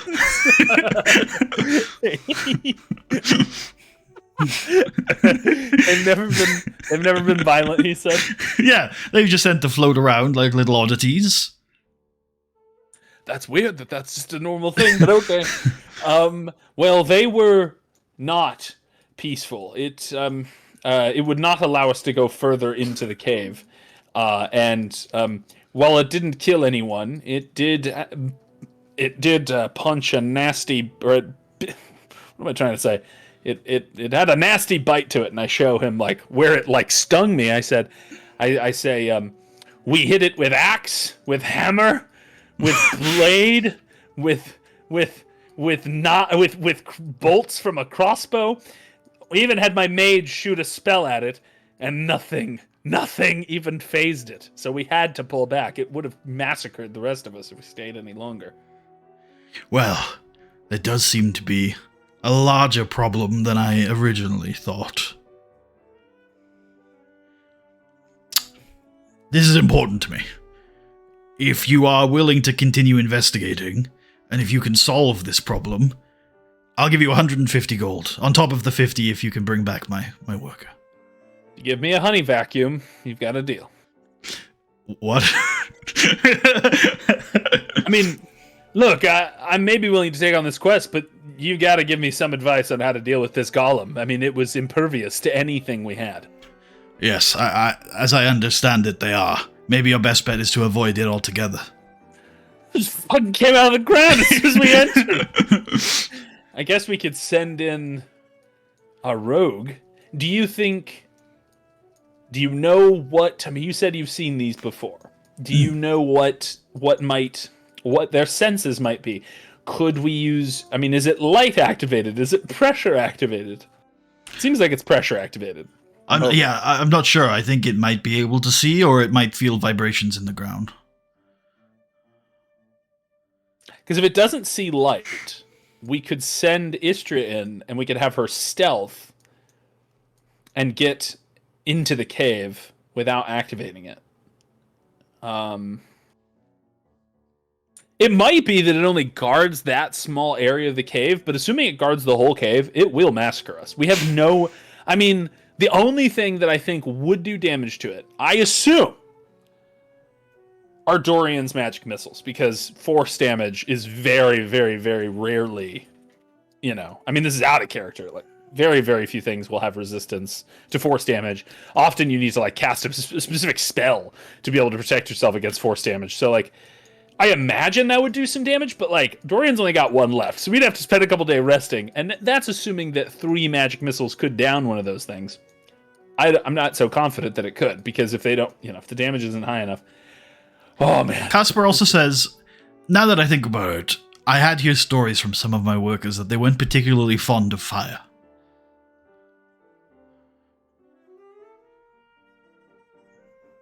Lanterns were fine, but when we had open flames, they would tend to stay away from us. They'd stay away from you? But again, they were docile, non-hostile. I'm not sure they would stay away from us if they were intending to kill us. Well, so here's a question for you as to how this works, Putty. Could I coat, like, a blade or a hammer in oil and light it ablaze and do fire damage to a bee or something like that? Coating a weapon in oil and lighting it ablaze would probably... It'd be difficult to do in combat, it would be dangerous to yourself, and it probably wouldn't last very long. Now, there are mechanical rules in place for you to use a torch as a melee weapon. Just bash it with a torch? Yeah.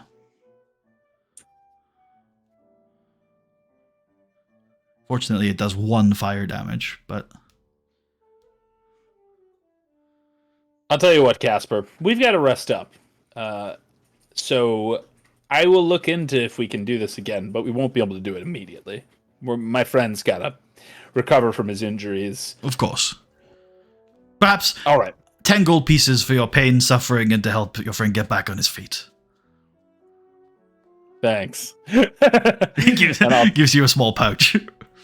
I'll take the 10 gold. I eat it. If there is anything I can do to help you in this endeavor, please let me know. Well... Perhaps some spiced mead will help get your friend on his feet quicker. And he pulls out a bottle from his nearby rack.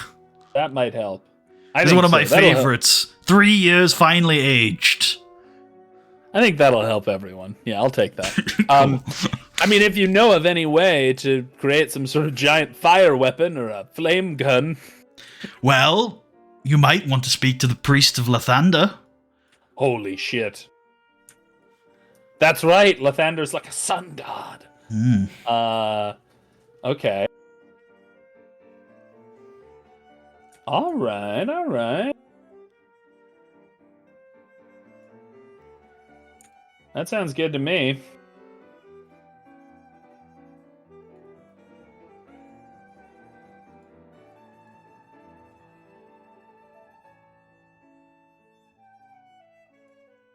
Well,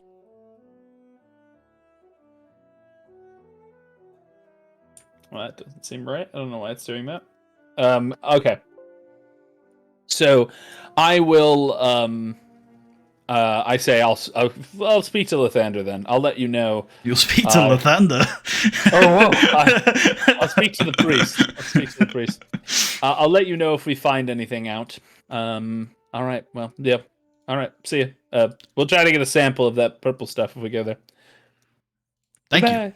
Goodbye. And do you want this? And I point to the stinger. Yes, please leave it. Creepy. Okay. We leave.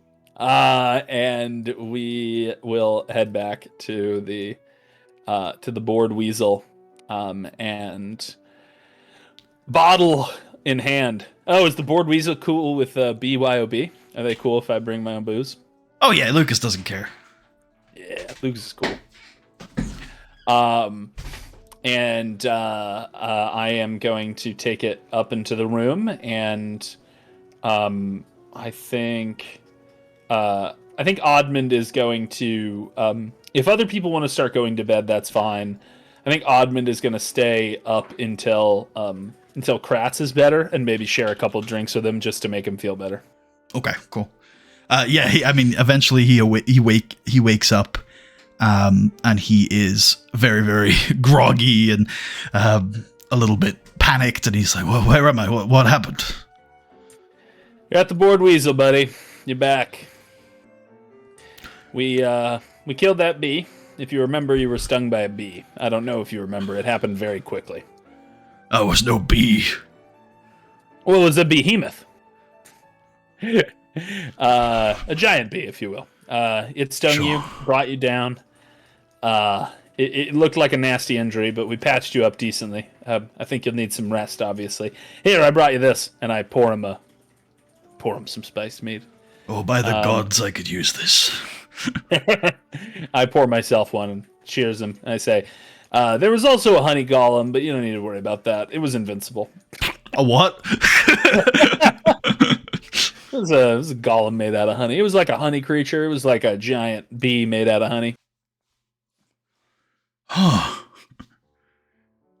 Pinches himself. Okay. Nope, this is real. Are you sure? I guess I'm not 100% sure. Admand looks around. You know, Admand, he says, he's drinking. It's only been a few 10 days on the road, but already I feel like things are a lot different out here than they are back home. Yes, they are very different.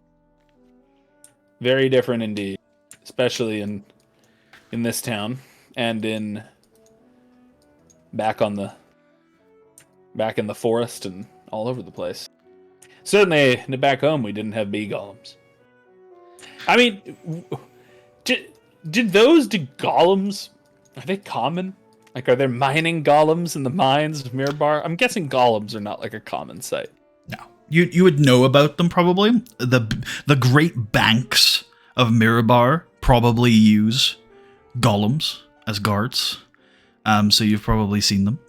But they're not common. There was a story I once heard, because there was a monster for, I think in 4E, there was a monster for a treasure golem. And so, like, this group once ran a bank heist, and they get to the end where they get to all the money, and then the treasure turns into the like boss monster, and they have to fight it. There's a really cool World of Warcraft boss from a couple of expansions ago, where basically it starts as a gauntlet where you have to split your raid into 2 groups, and you're each going through different vaults in a treasure room, and then you all join back at the end to fight this treasure golem, basically this elemental made of money. But as you're going through all the vaults, you've got these gemstones, and each of the gemstones give you different powers. So people will be getting different powers. Basically, you equip yourself with the loot of the vault in the first half of the fight, and then the second half of the fight you fight the actual boss with those buffs that you've gained. It was one of my favorite fights. Unfortunately, it was like halfway through the raid, so it was really easy. You only spent about 5 attempts on it. If it was one of those bosses you spent like 100 on, I think it would have been a really good boss. But yeah, it was a fun fight. I enjoyed that. That just sound good. Yeah, so we I'll keep an eye on Kratz, make sure he's not like still dying of poison. I'll also, other than mead, get him water and maybe like bring a bowl of soup, and then once I've nursed him like a little papa, once I've nursed him to health, I think I will go to bed because it's getting late. Cool. Yeah. No, you guys can get a short rest. No problem at all here. You're not in any danger. Okay. So we're definitely under the Baron's protection here. Nothing bad ever happens in Lassingdale. Nothing bad ever happens in Lassingdale. Between the Baron and Casper's mercenaries, you're safe as houses. And the Bee Guardians. And the Bee Guardians, yeah. You never have to worry about attacks from the west anymore. Nobody will make it past the bees. It's true. Okay, let me roll hit dice from Admand. First one is 6. That is 29. Second one, 4. Rolling poorly. Third one, 13. Woo! The lows and the highs. Indeed. Okay, and then pulling up Kratz. Literally, I think just Kratz and Admand took damage. I think somehow, miraculously, everyone else was unscathed. Yeah, I think Istra never took an attack, and then Dorian was missed. That's good. That's good. Okay, Kratz. Where would it be? Oh yeah, it'd be a D10.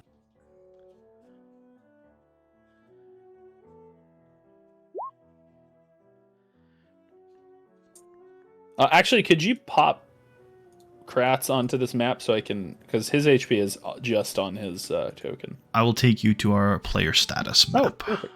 Yeah.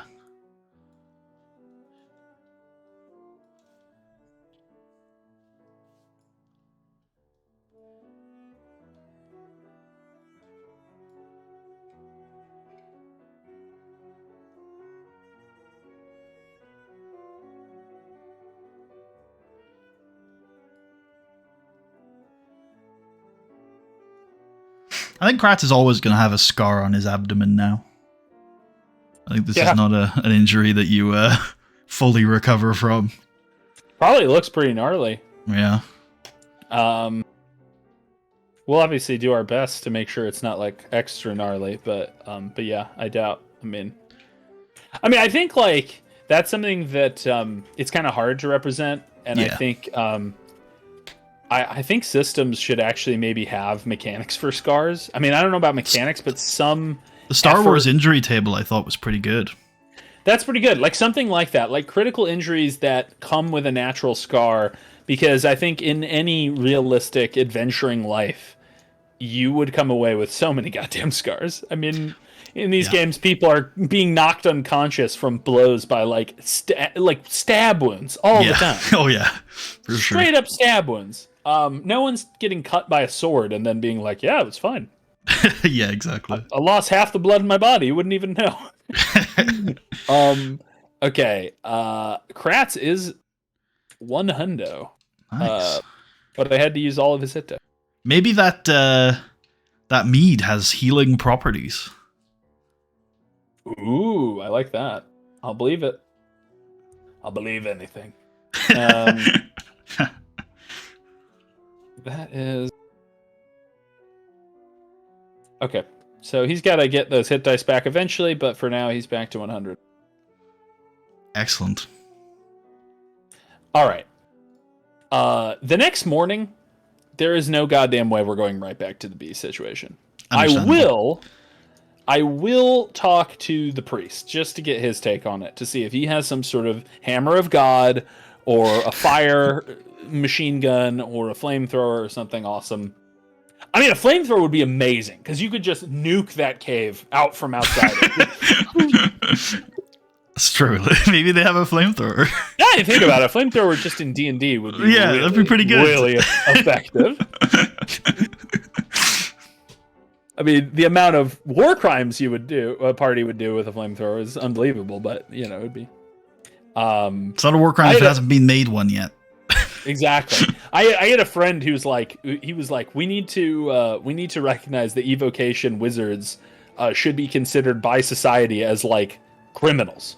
Because these are people that can create just huge gulfs of fire that can kill like a dozen people in an instant. There's I think there's a druid or a cleric spell that's literally like plague. It's like literally like like create plague or something. So like evocation magic, it's hard to imagine. If in the real world, you would think of these people as huge dangers. Even if you might think, oh, they're working for us. That's good. But like, if they ever decided not to, they could just do massive amounts of terrorism. There's a lot of discourse around House of the Dragon in the way that I think that they essentially try to make dragons seem like nuclear weapons, essentially. Like they are, the possession of them and the use of them is very similar in this. Mutually assured destruction. Exactly. Yeah. And that, when you use dragons in war, then even your own side gets fucked up. And like you would, if you use dragons in war, presumably you end up destroying vast swaths of like arable land, cities, valuable things that you presumably would like to keep and use. If you conquer an area, you don't want it to be non-productive. And nukes, I mean, like that's something that like people have always talked about. Nukes is like even if you were the only country that had them, you might not want to use them because you presumably want that land to be productive once you take it, right? Yeah. And if it's a radioactive hellscape, then it's not very productive anymore.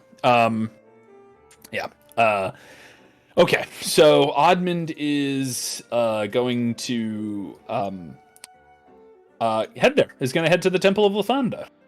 Excellent. It's open as you walk in. It's sort of... So there's a main tower, but it's closed. There seems to be nobody in there. And maybe it's disused or something. The main temple seems to be the building that seems a lot newer, built next to it, made of wood, with a hatch roof. Inside, it's spacious. There's like maybe a couple of rooms, but there's one big room that you walk into. And there's a few nice ornamental decorations. The windows are glass, but they're not like colored or anything. It's just sort of opaque, cloudy glass windows. And then at the front is a sort of tapestry painted mural of a beautiful looking man sort of standing in front of a crowd of people with the sun dropped behind him. And there is a woman in fairly ordinary clothes, but there's a few trappings of vestments, sort of nice fabrics on her sort of shoulders and a little symbol of a sun. And she notices you. She's talking. There's two people in here. There's her and then there's another person. And she notices you and comes over and says, "Ah, a new face. Have you come to join the flock of the Morning Lord?" asked a dwarf. He smiles and says, perhaps not today. I have come for advice, if it's something that you'd be willing to give me. Of course. My name is Sister Alonso. Good to meet you, Sister Alonso. Let me make note of your name. Acolyte of Lathander, the god of renewal, of morning, the Dawn Lord. Do you run the temple or no? You're just an acolyte? I consider myself a custodian of the temple. So does that mean you are the only one here? I am the only priest at this temple. Well, I have a few sisters and brothers who are based here, but they travel. And are not currently here. Where do they travel? To the local farmsteads and small villages in the region.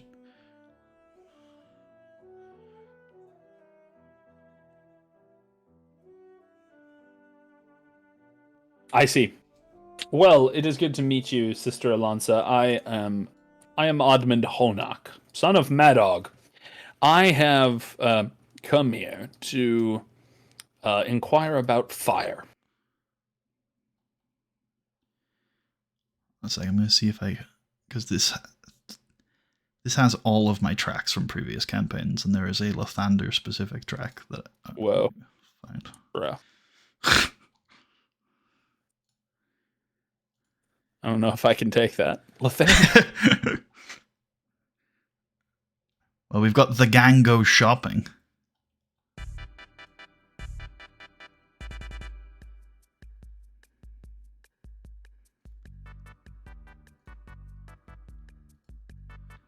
I'm actually surprised it's not here. It's gotta be here somewhere.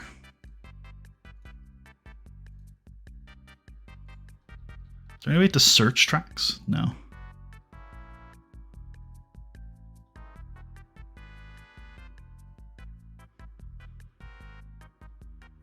Is this We Shot Bling? Yeah.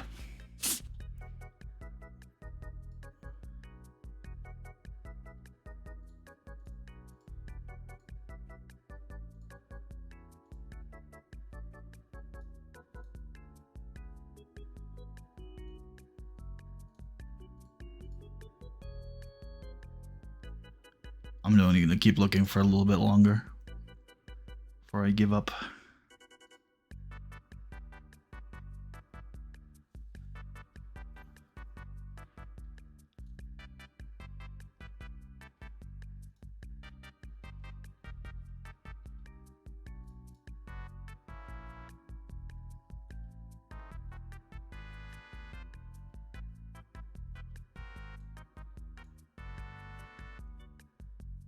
Okay.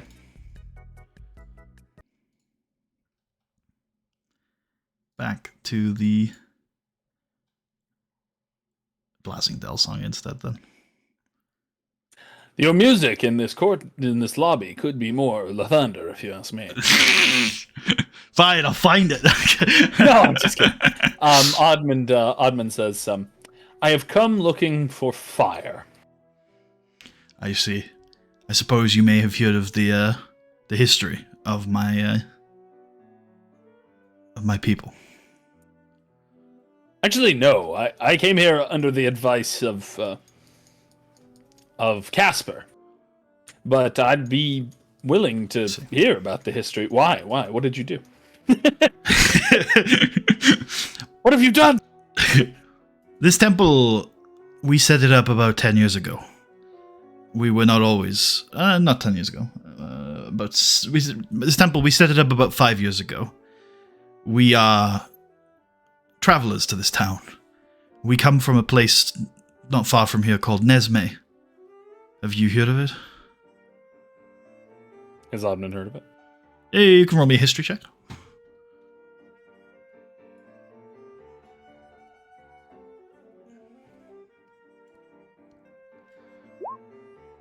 Yeah, roughly. Nesme is known in Mirabar as some shithole city in the Silver Marches that is in the middle of a swamp and is constantly attacked by trolls. But it fell during the war, mostly due to the trolls. I have heard that it was a town in the Silver March that was overrun by trolls. Perhaps the Troll Kingdom has something to do with it. Don't worry about the Troll Kingdom. Don't worry about the Troll Kingdom. Don't worry about the Troll Kingdom. I believe that the Troll King lives there now. No, I only have heard that the place was overrun by trolls in the war, and that it was in the Silver Marches. Oh, I can actually. He leaves out the part about hearing that it's a shithole. It's a shithole. I've just noticed that I can import songs from other games. So I'm going one last time. I'm going searching. Oh my god. I'm sorry. This better be some good damn music. It's a good song, but it's definitely is. Song. It's definitely not worth this amount of hassle. But once I've got my brain, obsessed with something, there it is. Dawn is breaking. Dawn is breaking. I don't understand why it wasn't. It's definitely in one of these folders, and I've just missed it. But fuck it. There we go. You hear there was over. Yes. Before, in the early stages of the war, we were beset by the trolls. But once Old White Death arrived, we could not hold on any further. I see. And then you made your way here. That's right. Yes, there was there were a few of us that were evacuated in different groups. Eventually, after the winter, I went west. I was thinking I would get to Mirabar. I stopped here for a little while. Oh. I never made it in the end. I found this place, and me and a few of the others thought it was a good place to settle down. And, well, we owed it to Lathander that we were still alive. So...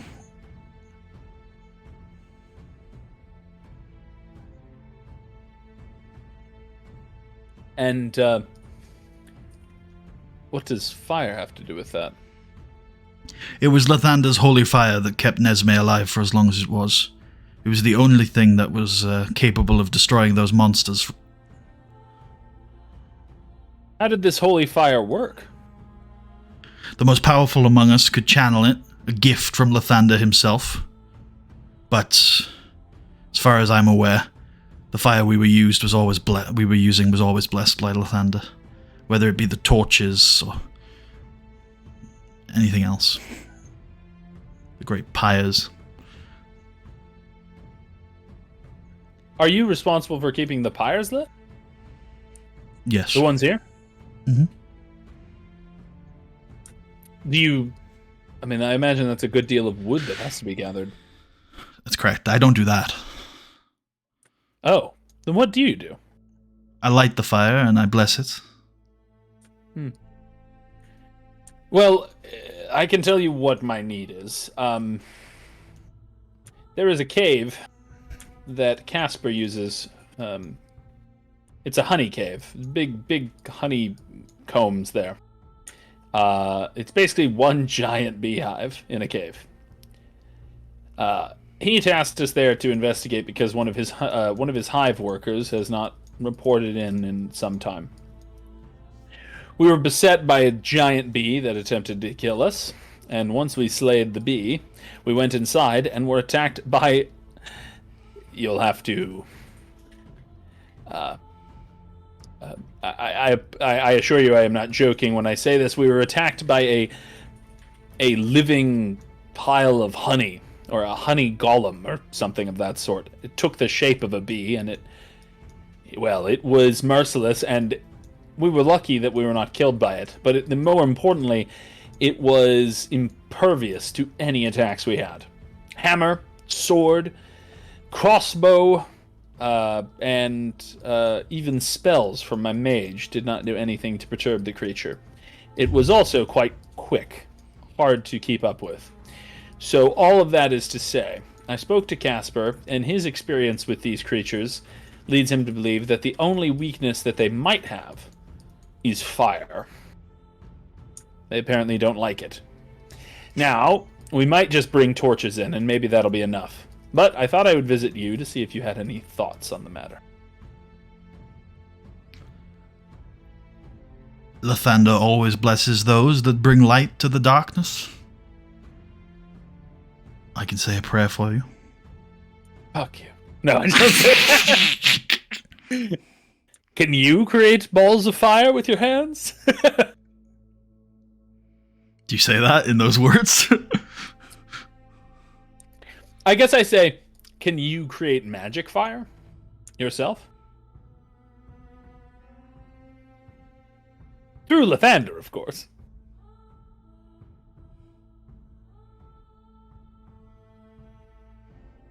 I'm just thinking about how she wants to respond to this.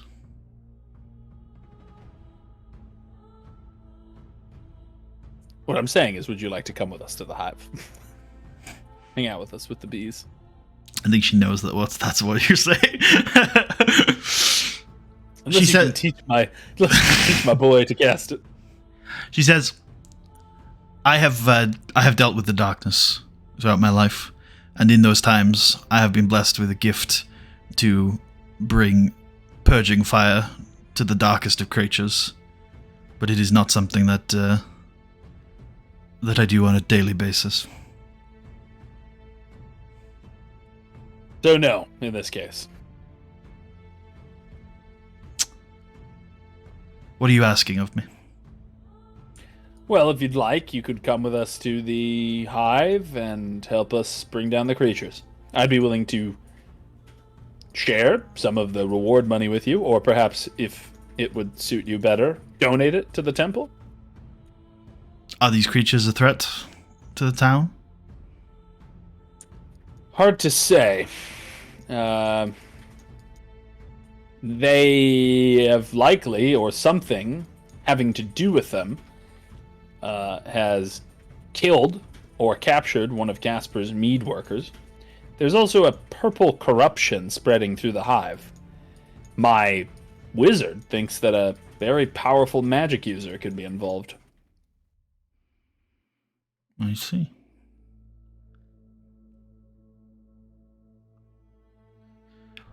But, I'll be honest, because I'm not a liar. As far as I understand, it is not currently something that is attacking the town proper. But if Casper wants to keep sending workers there, I think they're going to keep dying.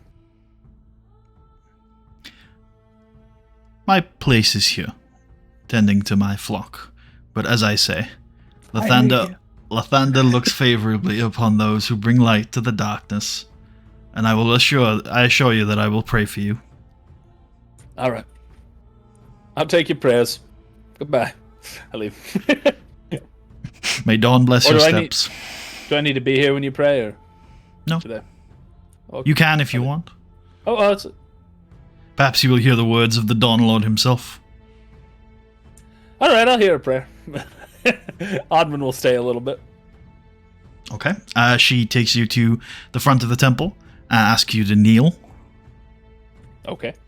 And then she lights a stick of incense and a bunch of candles, like an insane amount of candles. There's at least 16 lit candles at the front here of various different colors. And then she says, Morning Lord, this adventure seeks to cleanse nature of a deep corruption. He seeks to bring light to the darkness, and he seeks to walk in the footsteps of the divine, to light deeply a fire within the depths of dark caverns, and to bring glory and victory in the name of himself, and perhaps, with your blessing, in the name of the Morning Lord. And she pauses. And then she nods at you. Is there anything you would like to say?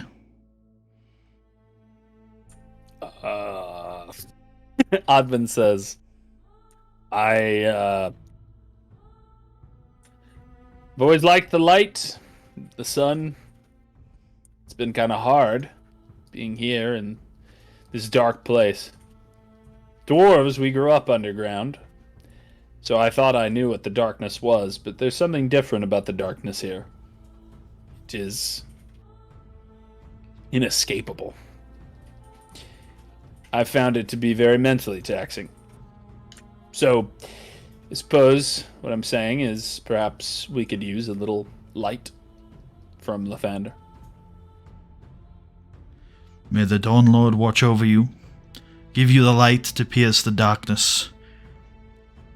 In the name of Lionheart, in the name of the Dawnbringer, may they bring you victory. In Jesus Christ's name. And she turns Catholic at the end. It gets very weird. Confess your sins! Confess! when you said an insane amount of candles was 12, I was thinking back to my Catholic church days. Literally, sometimes they'd have like, I'm not even joking, 200 candles in the room. I mean, insane. Their budget was different to this. It's true. Yeah, budgetary concerns. Yeah, medieval candles were a lot more expensive than modern day candles, and also, I don't know what they were doing. I don't know how they were burning all those, but anyway, it meant that they must have been constantly replacing them. Because when I light a candle, like a scented candle, it will burn down in like in a couple hours. It feels like. So anyway, yeah. I'm like, okay, thank you for your help, and I leave. Cool. You gain inspiration. Damn it! Wait! I used it up. Are you serious? Yeah. Oh, okay, cool. For a second, I was like, I thought I already had it, but I used it up, so I get it back again. That's awesome. Okay, Admand is like, maybe the God is with us. Maybe we can do it. But wait, did you donate to the church? Were we supposed to? There was a couple bowls at various tactical places. Sure, I'll throw in. Let's see.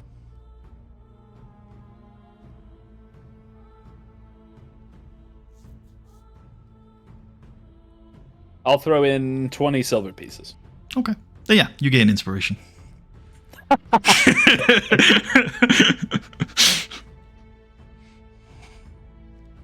Okay. Admand is going to head back to the group and the board weasel, and is going to gather them up, because I think today is the day that we are going to ride out, and we are going to head to the farmhouse. Okay, yeah. I think then we can probably do that today if you're good. It's probably only going to be a couple, like 10, 20 more minutes. Sorry, so you cut out for me. I think I cut out. What did you say? I said, I think then if you're going to the farmhouse now, we can get that done today. It's going to be about 10, 20 more minutes. Does that sound alright to you? Yeah, that's fine by me. Cool.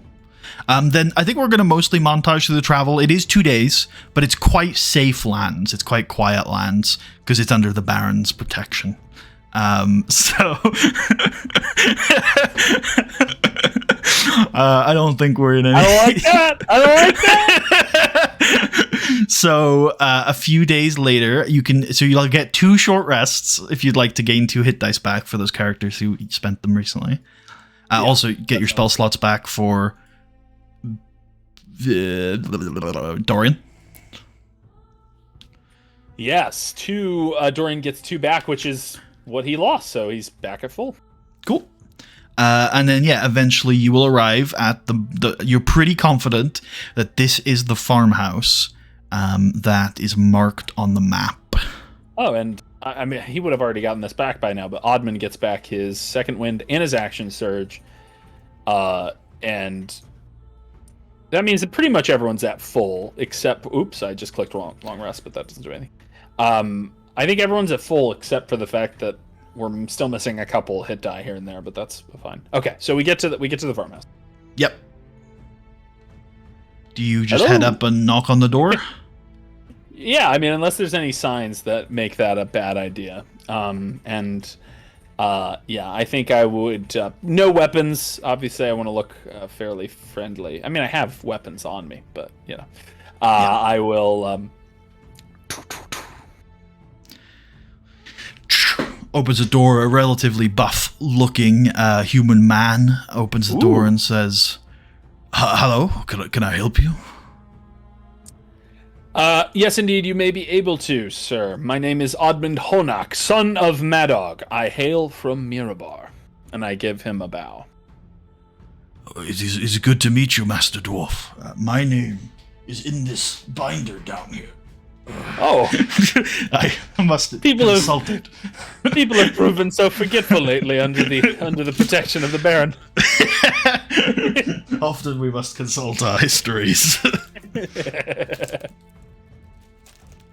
My name is Jimmy.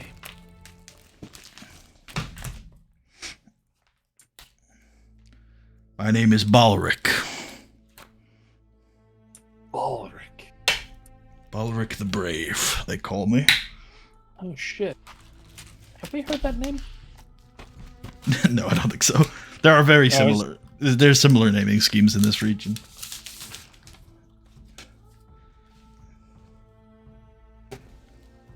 I guess Balric is a little bit like Ulrich. Maybe that's what I'm thinking. Okay. Which is good to meet you, Balric the Brave. They don't actually call me Balric the Brave. It's just Balric. It was a jest. Oh, okay. Balric the Coward! No. I say, well, Balric, as I said, I'm Admand. These are my associates, Istria of Luskin, Kratz, Billy. We'll say we brought Billy for the... he's got to grow up. We brought Billy, Faldor, and Dorian Whitman. I have come here on the advice of one Ulrich. You know this man. Immediately, he's like, "You should come in." Very good. And he opens the door. My friends as well. Yes. Quickly. Okay. Oh, Jesus. Oh God. Now I'm very paranoid. So we come in. Okay. This is a fairly spacious house, so he walks you into the kitchen dining room sort of area and tells you to take a seat. There is a woman preparing food, and she says, "Balric, who are these visitors?" He says, "They're Ulrich's friends. They must have come to speak." And he looks at you. "Speak about what I discussed with Ulrich. Is this true?" Yes. Kundrakar. The man and the woman look at each other when you say that. And the woman says, I told you no good would come of this, Balric. Telling that merchant things. Now you've got these people involved. Who else? Who knows what else? Who else has figured out? We talked about this. Balric's like, don't worry. I did not... If it makes you feel better, I did not tell anyone in town that I was coming here. Right? I don't think I did. I didn't mention this to anyone. I did not tell anyone in town that I'm coming here. I didn't tell anyone about you. In fact, I don't know your name, sir. So there was nothing to tell. I was just merely given your location on a map by Ulrich, and that's why I came here. And I wouldn't usually talk about Kundrakar, but they've got our girls. What? The orcs, they've got our girls, and I'm certain they took them back to that place. I see. How long has this been the case? When did they get your girls? How long have your girls been missing? Your daughters, I assume you My mean. daughters, yes, about 2 months ago now. 2 months ago. So they had been taken when you spoke to Ulrich. Yes, Did Ulrich mention anything about this? I think Ulrich had mentioned that these people had mentioned that orcs had kidnapped their daughters. Oh, okay. He was saying something. I didn't want to say anything about Kundrakar. I knew it was dangerous, but I just didn't know what to do anymore. I can't go in there myself. Okay, let's start at the beginning. Why are the folks here so terrified of talking about Kundrakar? I spoke with people in town. Once again, I didn't mention your name, but I did ask people there about it, and everyone seemed like it was... I got various responses that all seemed to contradict each other. Either Kundrakar was a myth and didn't exist, or it was terrifying and we shouldn't talk about it. Which doesn't make sense to me. If something's a myth, then it's fine to talk about. And if it's terrifying, then it's probably real. So, what's going on? It all started about 10 years ago. We heard rumblings, dwarves passing through more frequently than usual, that something had happened out in the hills, that something bad had happened. A war. Orcs had invaded some sort of dwarven stronghold. A couple of months go by and it all seems to blow over, until the mayor, he warns us all that we shouldn't mention Kundrakar to outsiders anymore, or to anyone, that it was dangerous for us and for the travelers. We didn't take it too seriously. Even the sergeant didn't seem to take it too seriously. But then a few weeks go by and people start going missing, taken in the middle of the night. Well, a few of those incidents happen, and we realize it was not so. Perhaps the warning was more serious than we thought. We've learned that we should stop talking about Kundrakar.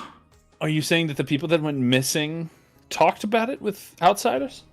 They had talked about it openly in public places, like the taverns and the like, and then a few days later, gone. Oh fuck, I hope that dwarf is okay. I literally talked about it with a dwarf in the tavern. But he didn't really know anything about it, so he might be fine. Wow. So 10 years ago, something bad happened.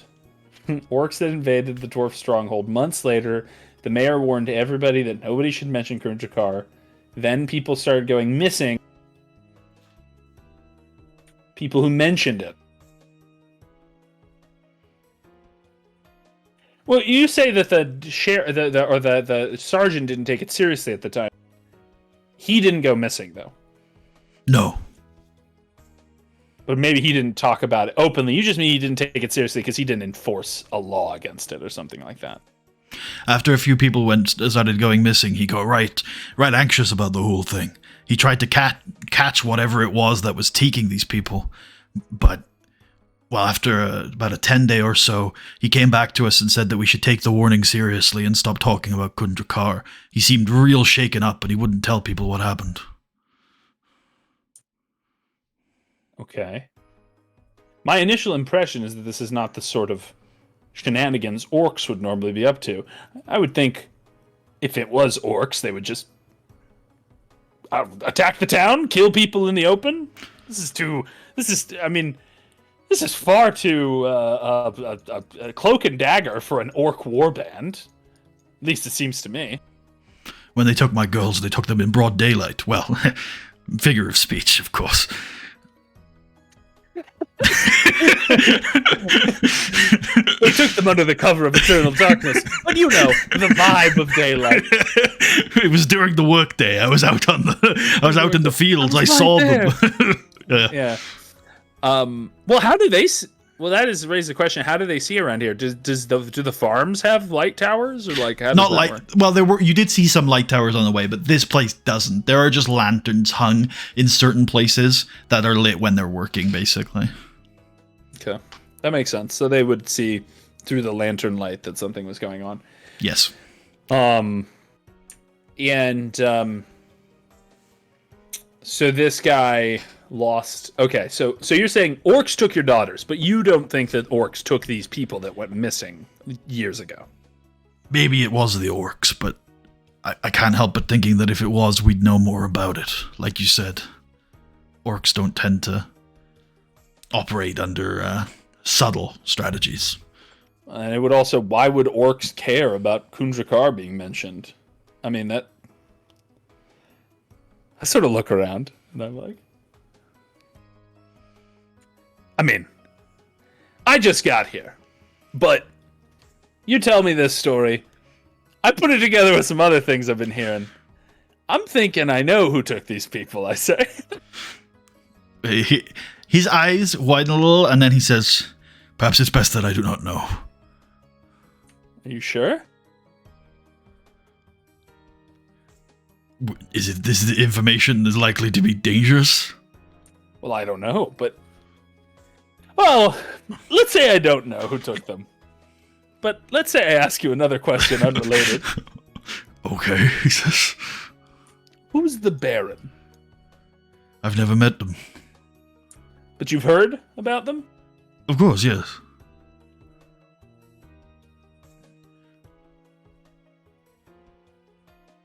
Okay, I won't say anything else. But out of character, like, I think the Baron took these people, or some, this mysterious Baron for some reason is enforcing this. I say, why would people go missing if Kundrakar gets mentioned? It doesn't make any sense. Did people even care about Kundrakar before all this happened? Was it even a thing? There have always been travelers passing through the region looking for it.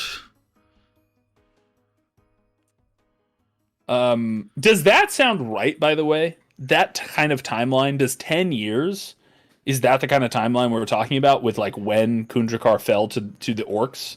Because that's what I had heard. I had heard that Durgadan ran it. He warred against these orcs, and then eventually it fell. Yep. 10 years ago sounds about right. Okay. Yep.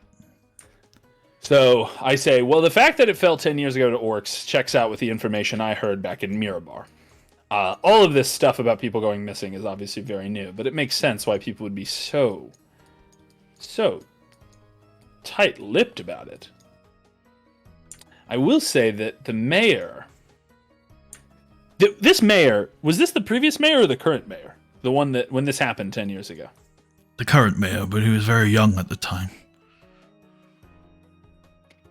The current mayor seemed to me, when I brought this up to him, he was willing to mention very little, but he seemed to say... It seemed like he was close to saying something to me, but he didn't.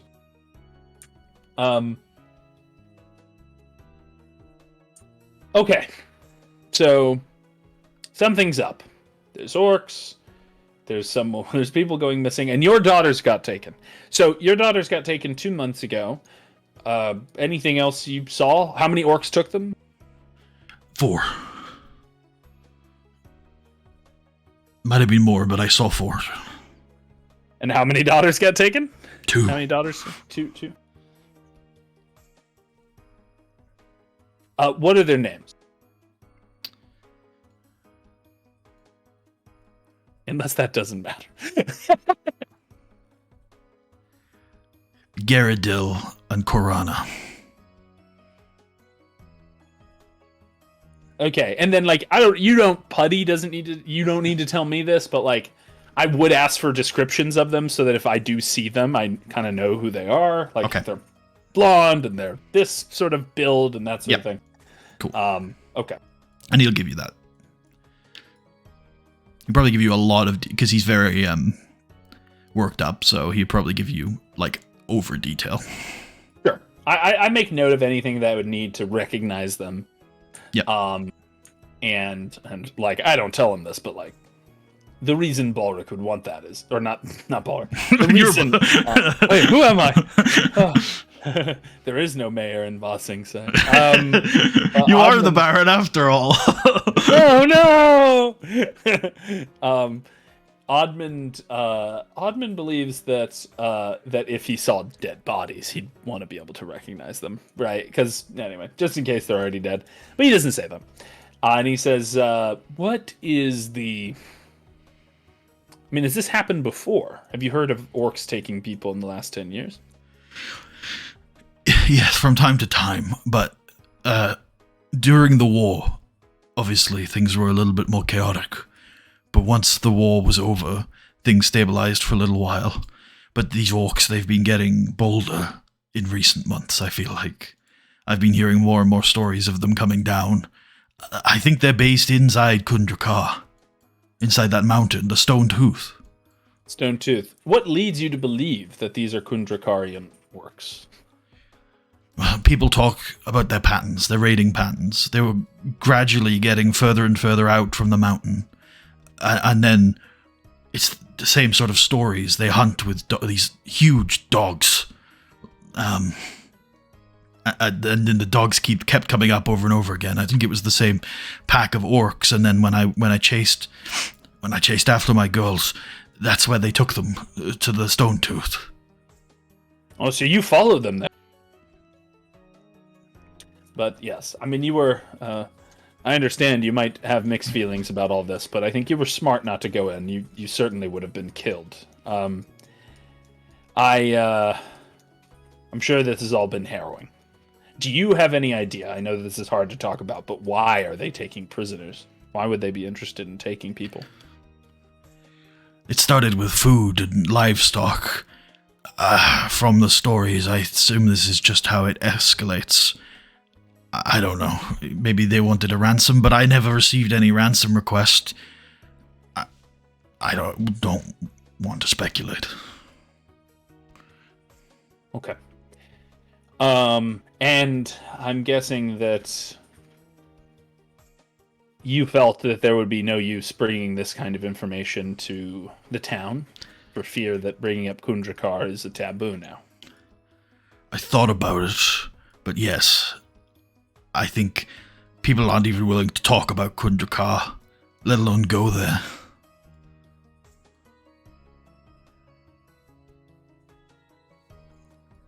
Okay. This is all very good. Sort of note all this down.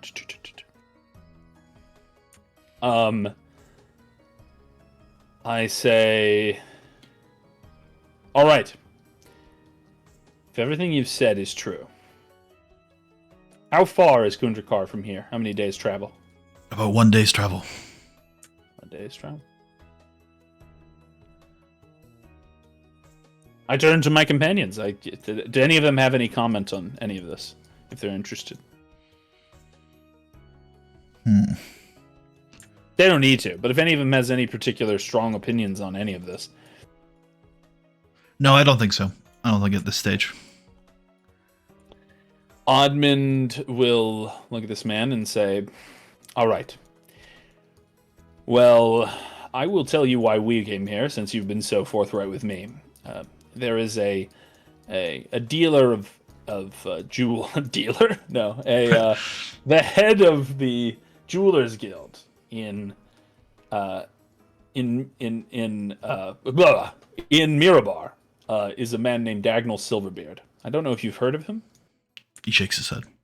He is you might call him our patron, and he gave us the quest to come here in the first place.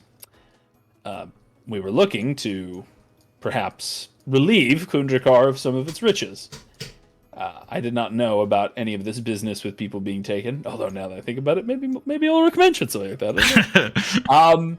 And I say, but I would definitely like to help you and get your daughters back, if that is at all possible. Perhaps other people are there too. Perhaps other people are missing.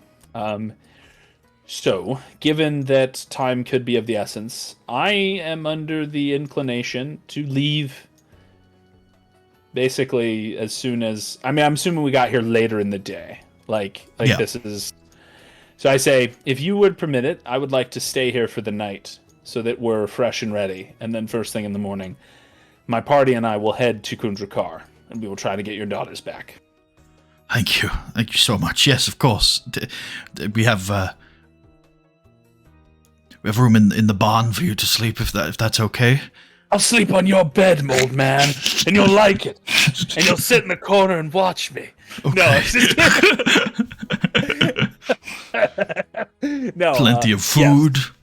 The barn would be fine, and yes, we would love to have a meal with you, and well, we might even have a little drink to share with you. And I get out like half a bottle of spiced mead. Oh, is this Casper spiced mead?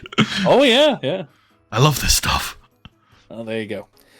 And I pour a couple cups for him and his wife. His wife's here, right? That was. She is here. She's very apprehensive about this whole situation. Oh yeah, because she's really freaked out about the people that went missing. Yeah, and she's as scarred about her daughter's disappearance as he is, but also, yeah, he's kind of upset that he's done this. But yeah. Well, hey, if you can't have your daughters, then I think I would be in a similar position where it's like, yeah, who cares about people going missing? My daughters are gone. Yeah.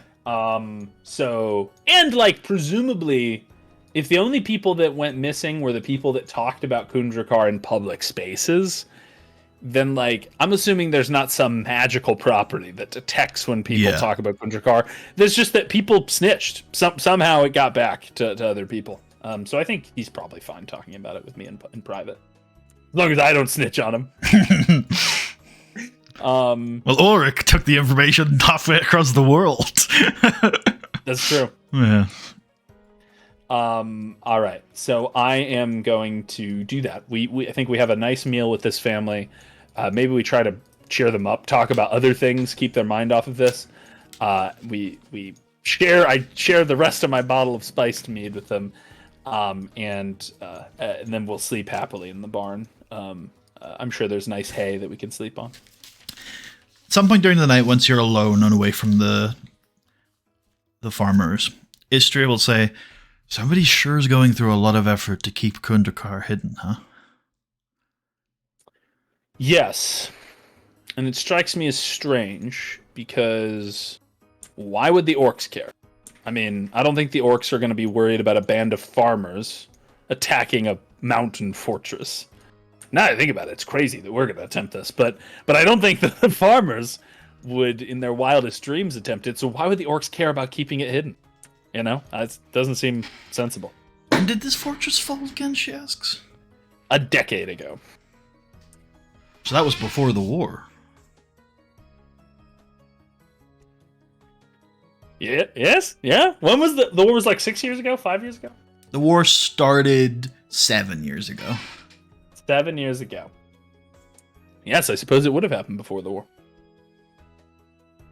When light was in this realm. Yeah. Man, this community's been through a lot of shit. So the light would still be here. And the silver marches would still be standing. And the Baron was still here at the time. That's true. The Baron's still here now, though. Yeah. You think they were... Say it! Baron was here? What do you make of this Baron? I think he's evil as shit. I think he's a vampire. No, I don't know. I mean, it occurs to me that the Baron is just the leader of this orc pack, of this orc warband. That the Baron is somehow... That his fortress is Kundrakar.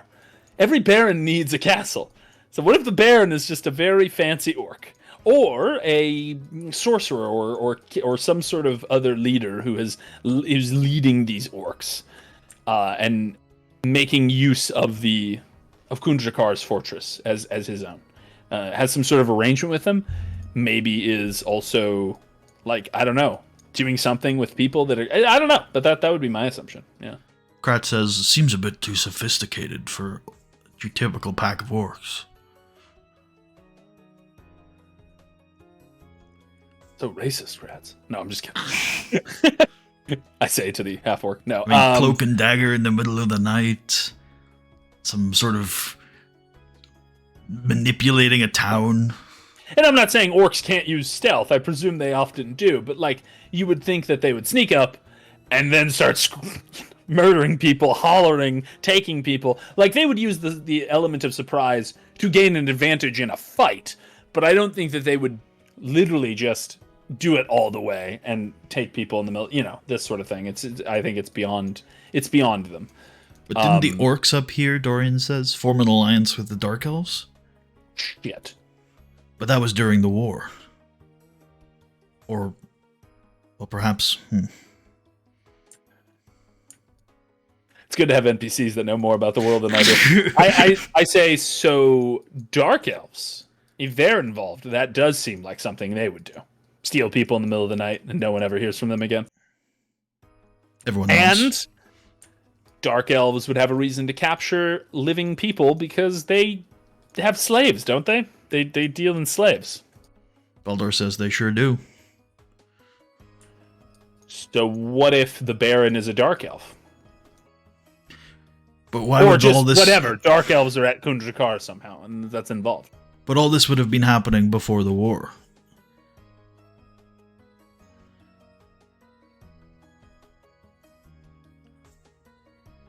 Unless the alliance was already formed by then. What if Kundrakar is where the darkness spread from? Dorian's interest looks piqued. I mean, no one knows.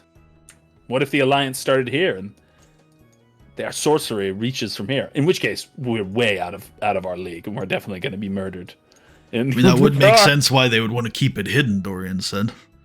Then again, I don't think it has to do with this. I think it has to do with whatever Putty's previous party dealt with. So I think they would know. I'll ask them. They're all dead. Okay. That's rough. Oh, wait. Speak with dead. Speak with dead. We need to clarify. You need to find their bodies for that one.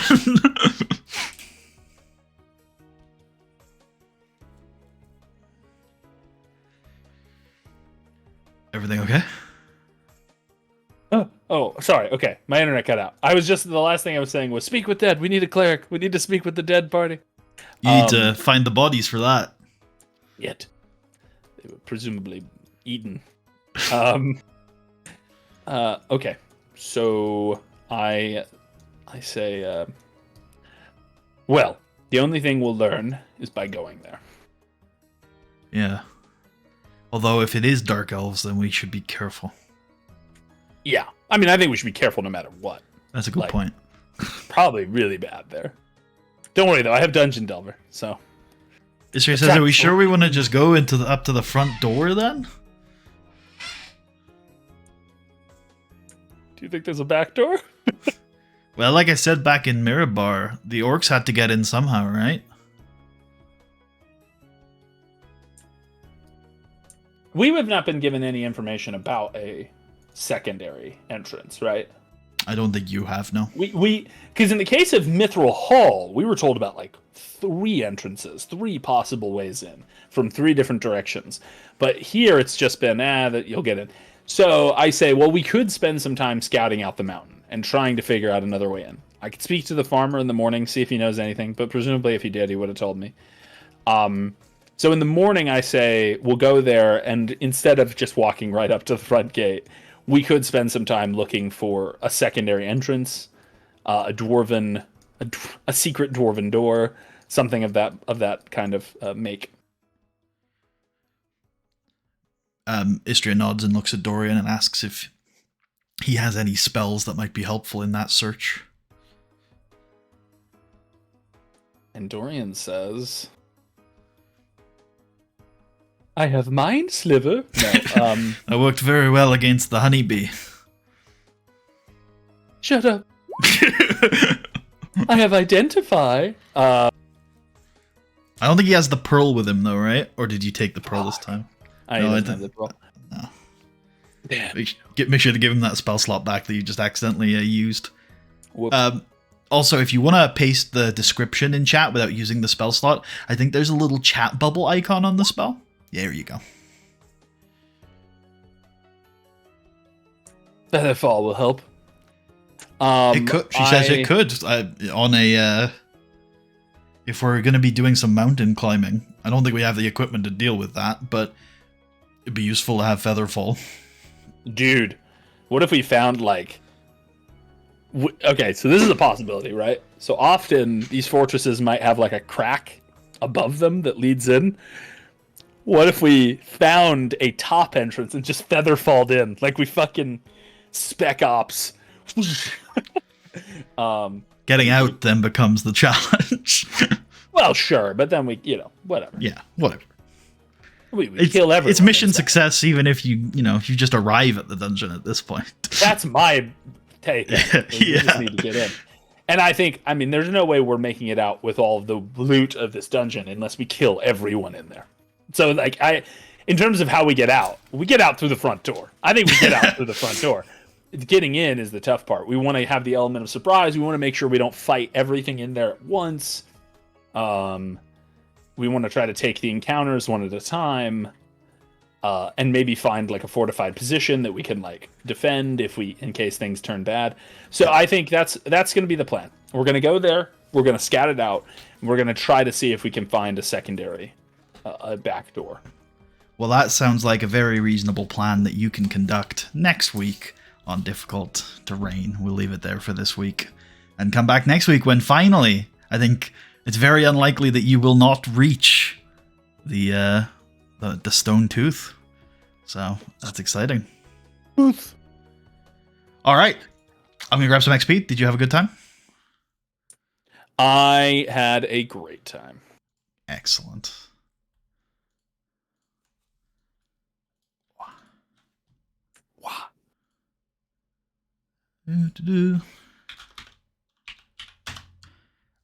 Okay, everyone who wasn't in the B combat gets 100 XP, and then for the 4 people that were in the B combat, they get 275 XP.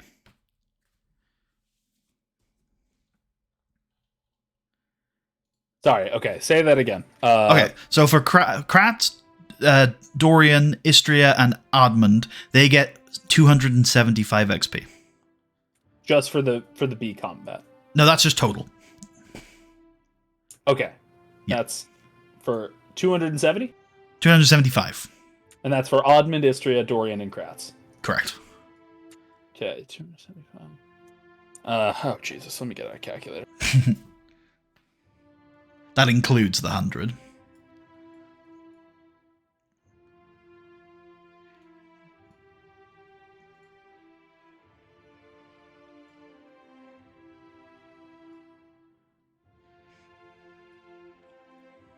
Have you enjoyed the build to Kundrakar? The lead up? I have. Good. I think, I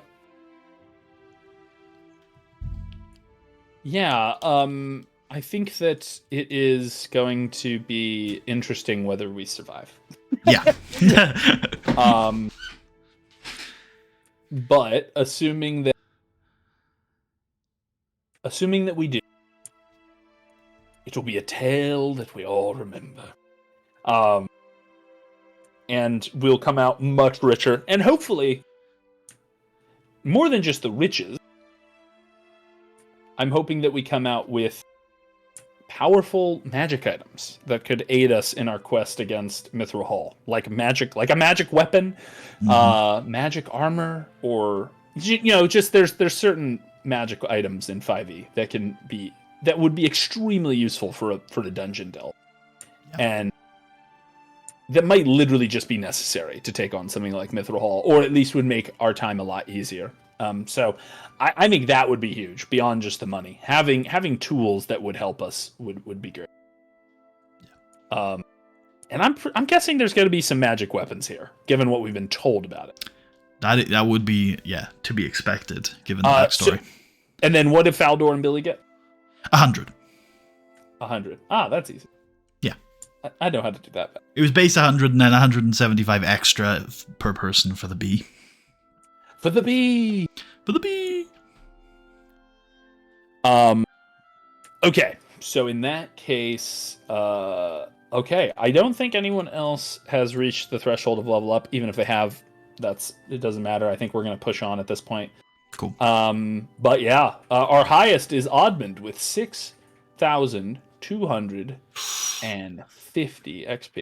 Actually, so close. It's 6,500 for the next level.